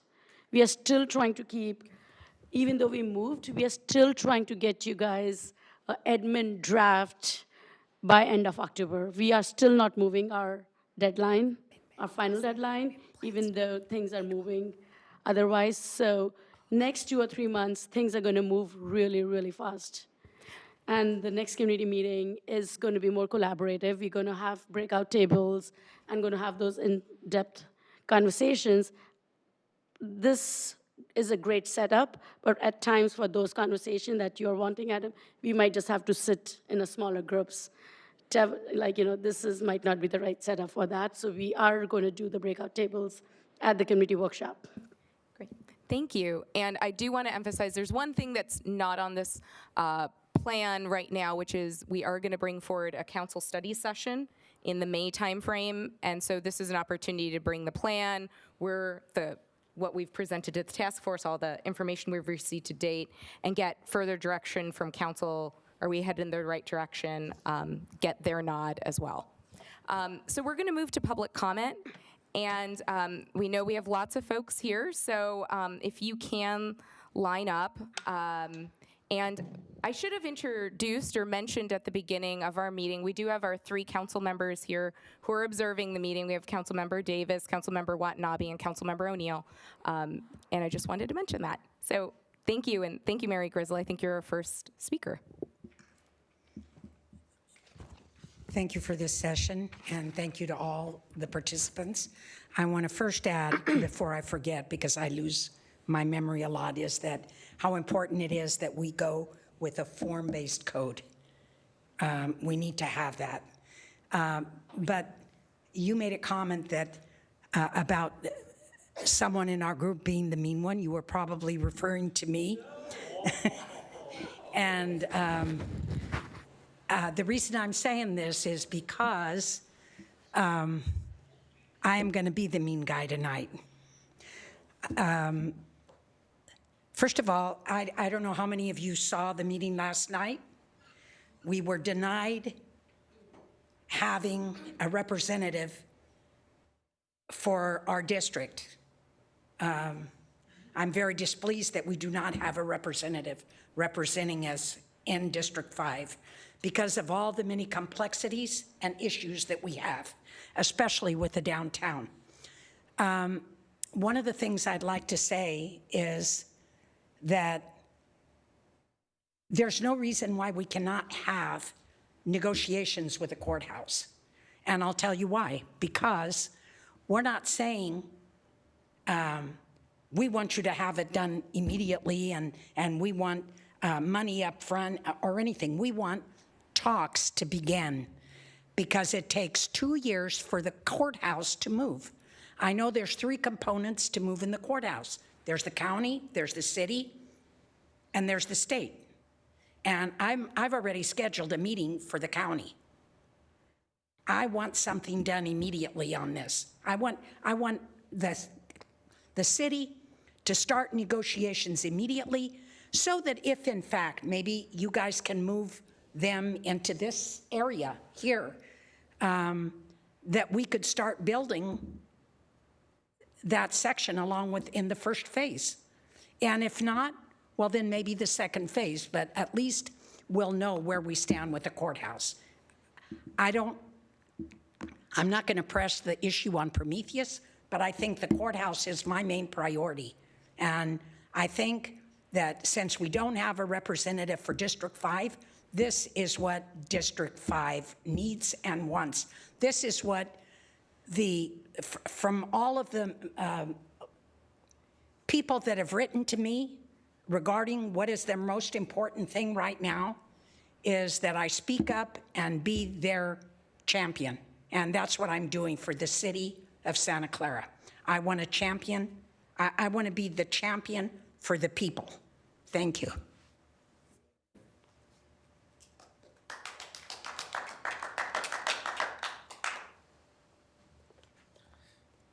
Hi, everyone. Thank you, Task Force, for your time this evening. I'm Andrew. I'm a downtown resident.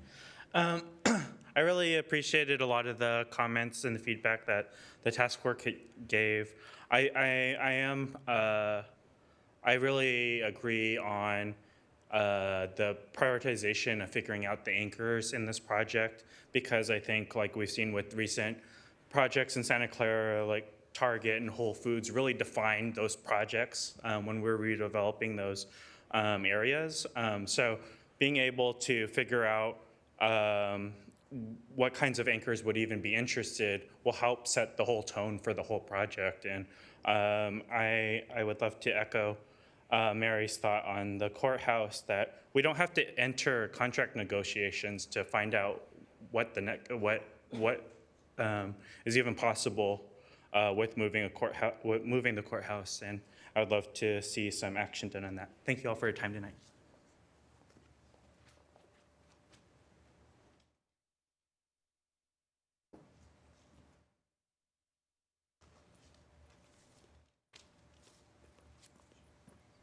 Hi, I'm Patty Allman with the Parade of Champions, and, well, sorry, I started with that, but that's one of my points, and also Reclaiming Our Downtown. I'm a core member.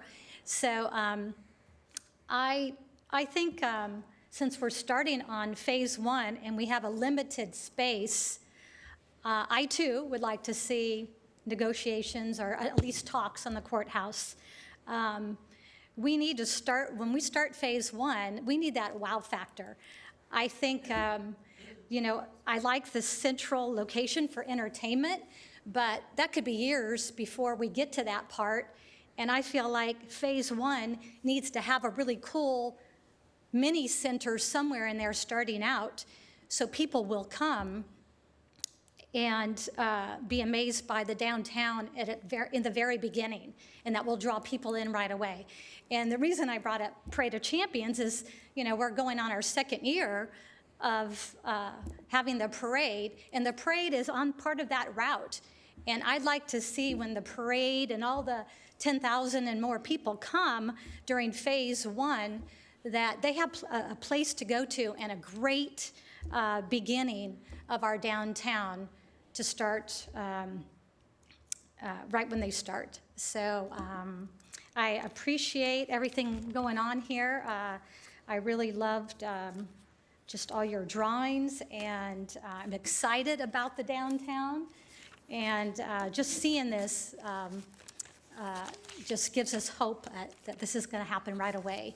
So definitely our group is looking forward to that, and we want to do whatever we can to push along phase one and open up all the discussions now. Oh, and to bring up one other area, I'm not quite sure it was brought up during any of the task force meetings, but I know one of our core members did visit and talk to management at the corner, the Wells Fargo, that's at the corner of Lafayette and Benton. And from what we hear, there might be willing to have like parking structure on that space there. So just to bring that up as another option to start talking to maybe the Wells Fargo management to see what they would be willing to do at that corner would be a good thing. Thank you very much.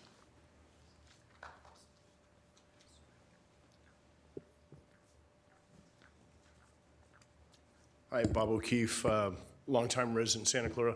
I'm glad, Rena, that you brought up the future council member study session, but I didn't get a date. Was there a time for that, or?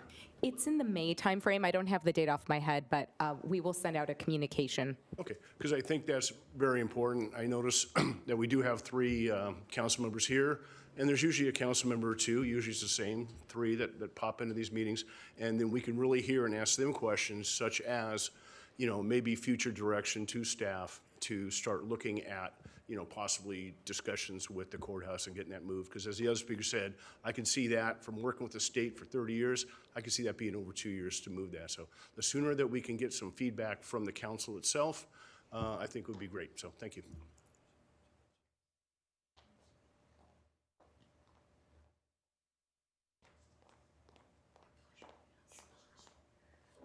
My name is Catherine Zhang, and I'm a resident of downtown and also the core member of the Reclaim Downtown. I support the idea of to start the conversation of moving the courthouse. At least we should start the process. And also I support the idea at the first phase, we should have all the restaurants open along the Lafayette, so we have maybe overnight, long, open until midnight of the restaurants, so the students can go there, and also young engineers near the Bay Area can go there. So the first phase is really important. So make it attractive young people is very important, including students and engineers.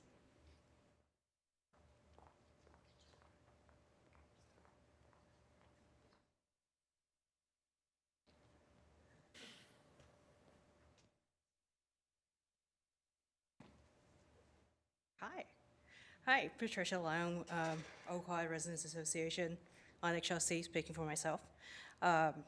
What I would really like to see is more collaborative meetings, like between different parties. So on my day job, I'm a PM, and it's hard when you're working with different groups of people in silos and trying to mesh those things together.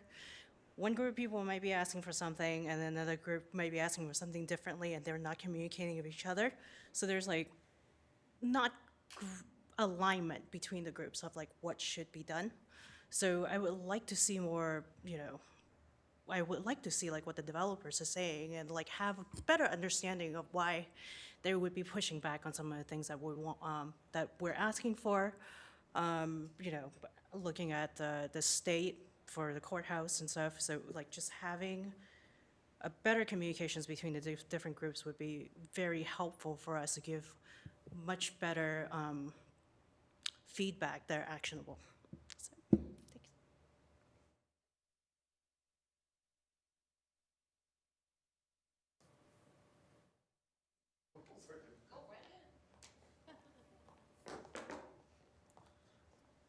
Hello, Anthony Becker, resident of Santa Clara. I'm also a planning commissioner, so I will watch what I really say on a lot of this.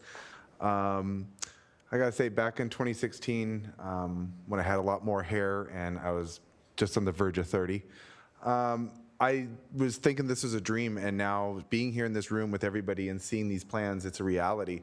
And I'm glad that we're moving in that direction, and I think we're gonna accomplish a lot of great things in the next year, or at least next few years, if that case. I like the idea of the two. I kind of see more of a option one and option two. I kind of see that more of a hybrid, in my opinion, mainly because the central open space and bookend open space, mainly because it's more of an inviting kind of culture.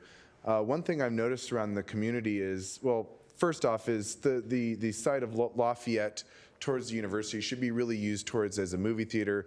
The courthouse area should be really used. I mean, that's something we should be really looking into. Mainly because when I spoke to a lot of university students, they found that there's no character. And the thing is, we need to draw the character. And one thing I noticed with Campbell and how successful it is it has the bookends approach, is you have something over here to entice people, you have something over here to entice people, but in the meantime, while everybody's walking through the middle, there's those little tiny shops that are gonna catch somebody's eye. I'll catch that one lady who has a hobby that might want to walk into a craft store or something. At the same time, you should put housing in, and that's the thing that I see that will be very successful. On the fact of, about champions and people, who are standing up for this community, I see it more and more that this community is growing and people are supporting this topic. And yes, there is not a council member for District 5 to champion this, but I see there's 3 other council members here that are going to be champions too. And I think everybody in this room is a champion to get this going, because what I've always learned is when one person goes down, we all pick each other back up. And that's what I see here is we're going to get through and we're going to put it downtown, and I can see it within the next few years.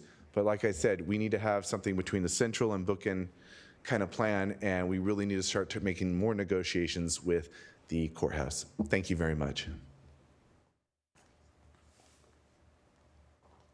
So this is what it's like being on the other side. I think I wrote your area. 2 minutes. Oh. Okay, as your former chair, now that you are now the task force at hand, and I get to look at you from this side, this is a awesome. You could be a planning commissioner. I like your ideas. I think what's happening is that you guys, I'm not sensing this frustration, but I see that you like that hands-on approach, and I do appreciate that because that's how this all started. When I took this over 3 years ago, I got you all together in the library and said, okay, guys, what are we doing? And it came loud and clear. The thing that I see making this work is the density. Coming down, the RENA numbers coming down out of the state are going to be astronomical. And you have a transit area, but they never defined what transit-rich meant.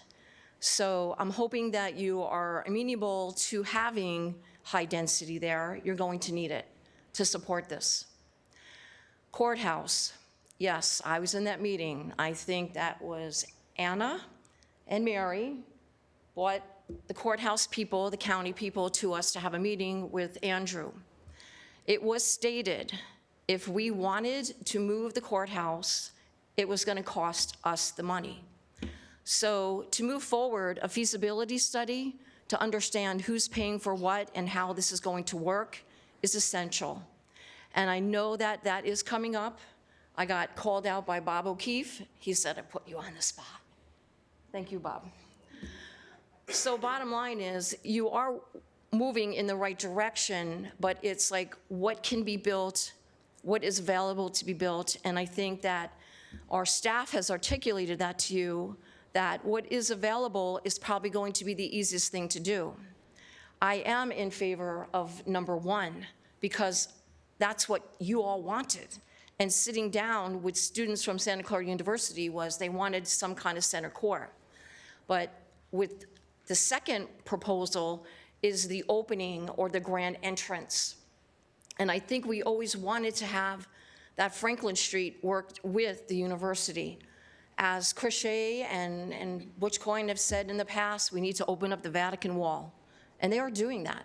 And now we have a new president at Santa Clara University who is in favor of making that a very open space, walkable. So the flow I see is better with the first plan because I think you're going to get people there. I think using our open space concepts along with having public space concepts, the pop-up kind of thing that's going to work. If we have to go with housing first, that's not a bad thing because we need the housing. Whether it be student, workforce, regular residential, we need it. And that's what's going to make this thing work. I don't think worrying about a flow, it's going to grow organically. And it's going to happen, it's just that we have to be a little bit patient and diligent. But, you know, I can agree that they're probably going to, Manuel will sit down and maybe we'll set up the date, but maybe at that next meeting for the courthouse, you know, to find out what they really wanted. But they did want to move it if we gave them this. So it's where are we going to get the money to do that? And I understand. So communication is good. Always having that open dialogue is continuous. That works. Once something is shut, you know that you're going to have a problem. So I think our staff is in the right direction. I understand that you guys need that hands-on. I'm looking forward to this coming to us so that we have an idea of where the funding is going to be. I know there are developers that would probably take a square block and build what you want, but it's going to take the time. But we are going to have it. And I might not be here, but I will come back and visit and see you all and make sure it's done right because I want my scroll from those students, because I want my time capsule done in the center or wherever you want to put your big tree, but for the tree lighting. But I just think that we've come a long way. And I appreciate the time and energy that you all put in. You all have something to say, and I think it's all been articulated well. They're here for like another till January 2021, but I think we're going to get somewhere. But I'd like to see it sooner like you do because I don't have a lot of patience myself. But you all do, and I think you're doing a tremendous job. So hopefully we'll see you in May. If not sooner, if staff can make that work, I don't know. But they call the shots. I just get to claim policy. So thank you for your time tonight, and I'm hoping that this due diligence is going to continue down the path. And thank you, Chair. You are the chair, aren't you? You're sitting in the mayor's seat. You're not the chair? Okay. But good luck to all of you, and I will see you in May.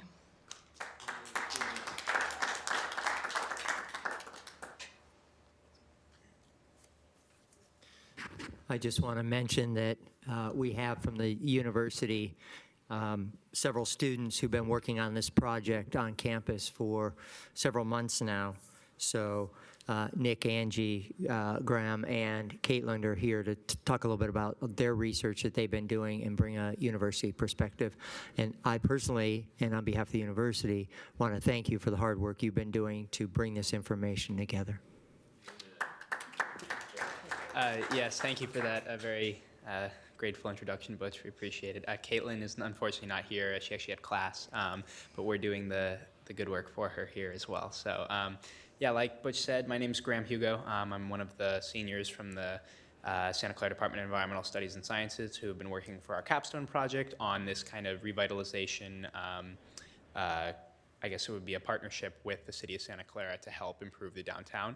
And specifically what we wanted to focus on with our project was a couple of things. We wanted to gather input from the campus to figure out, what do students, staff, and faculty really want to have in this downtown area? What will stimulate them to use the area and not just have it kind of sitting there as a auxiliary space to campus. And as well, we wanted to analyze what are the existing features and assets of the current downtown that may be useful to preserve.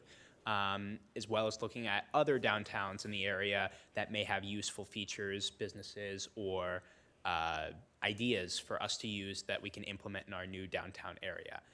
So Nick and Angie are going to talk a little bit about what we actually did in our findings, and we hope you, as we're speaking, you can kind of refer to our poster that we made for our project that has some of our research on it.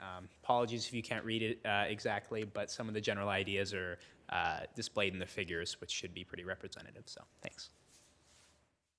Thank you, Graham. And also just to reiterate that our partner is Leslie Xavier, so we've been speaking with her as well as WRT team. So there's been a lot of coordination. Butch, thank you so much.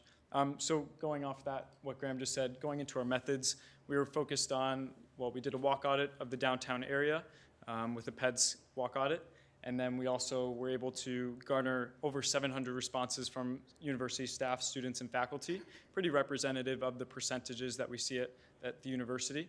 And that survey was sent to all these students, to the university community. And then we also did a spatial analysis of densities of downtown areas such as Redwood City, Sunnyvale, and Palo Alto, looking at housing density based off of census data, as well as Environmental Protection Agency's SLD data to look at some of the employment densities of these areas and population densities of these areas, which I think might have been done before, but for our study, we did another one.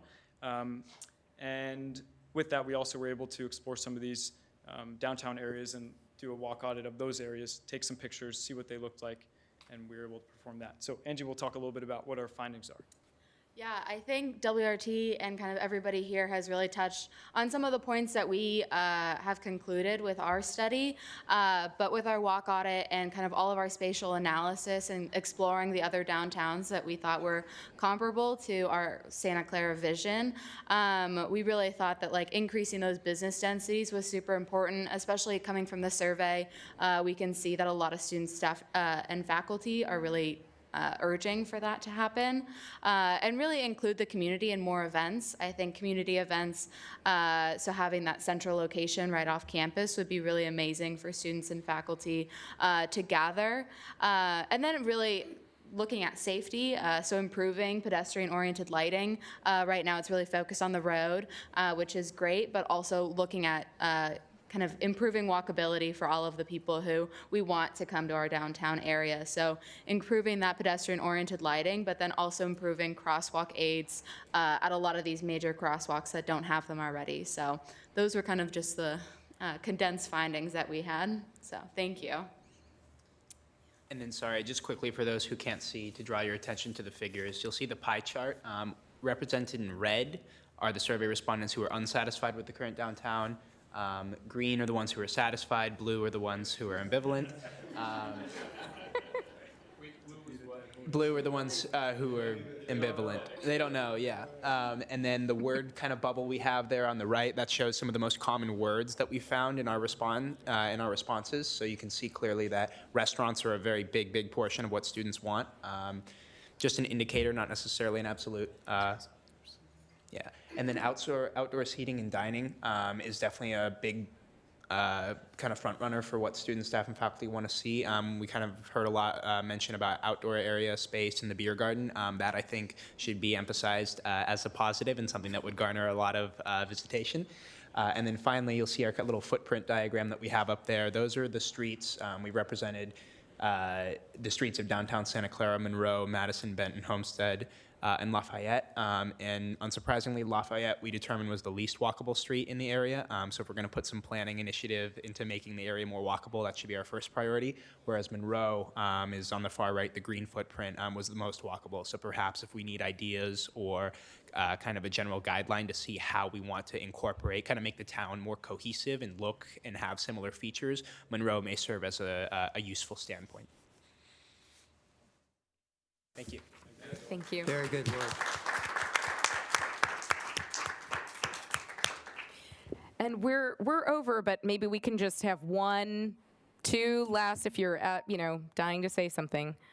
This is your chance. Yes, thank you. Absolutely. Yes. Yes. And we will post it on our website as well. Great. So with that, we'd like to adjourn this meeting, and thank you everyone for your time.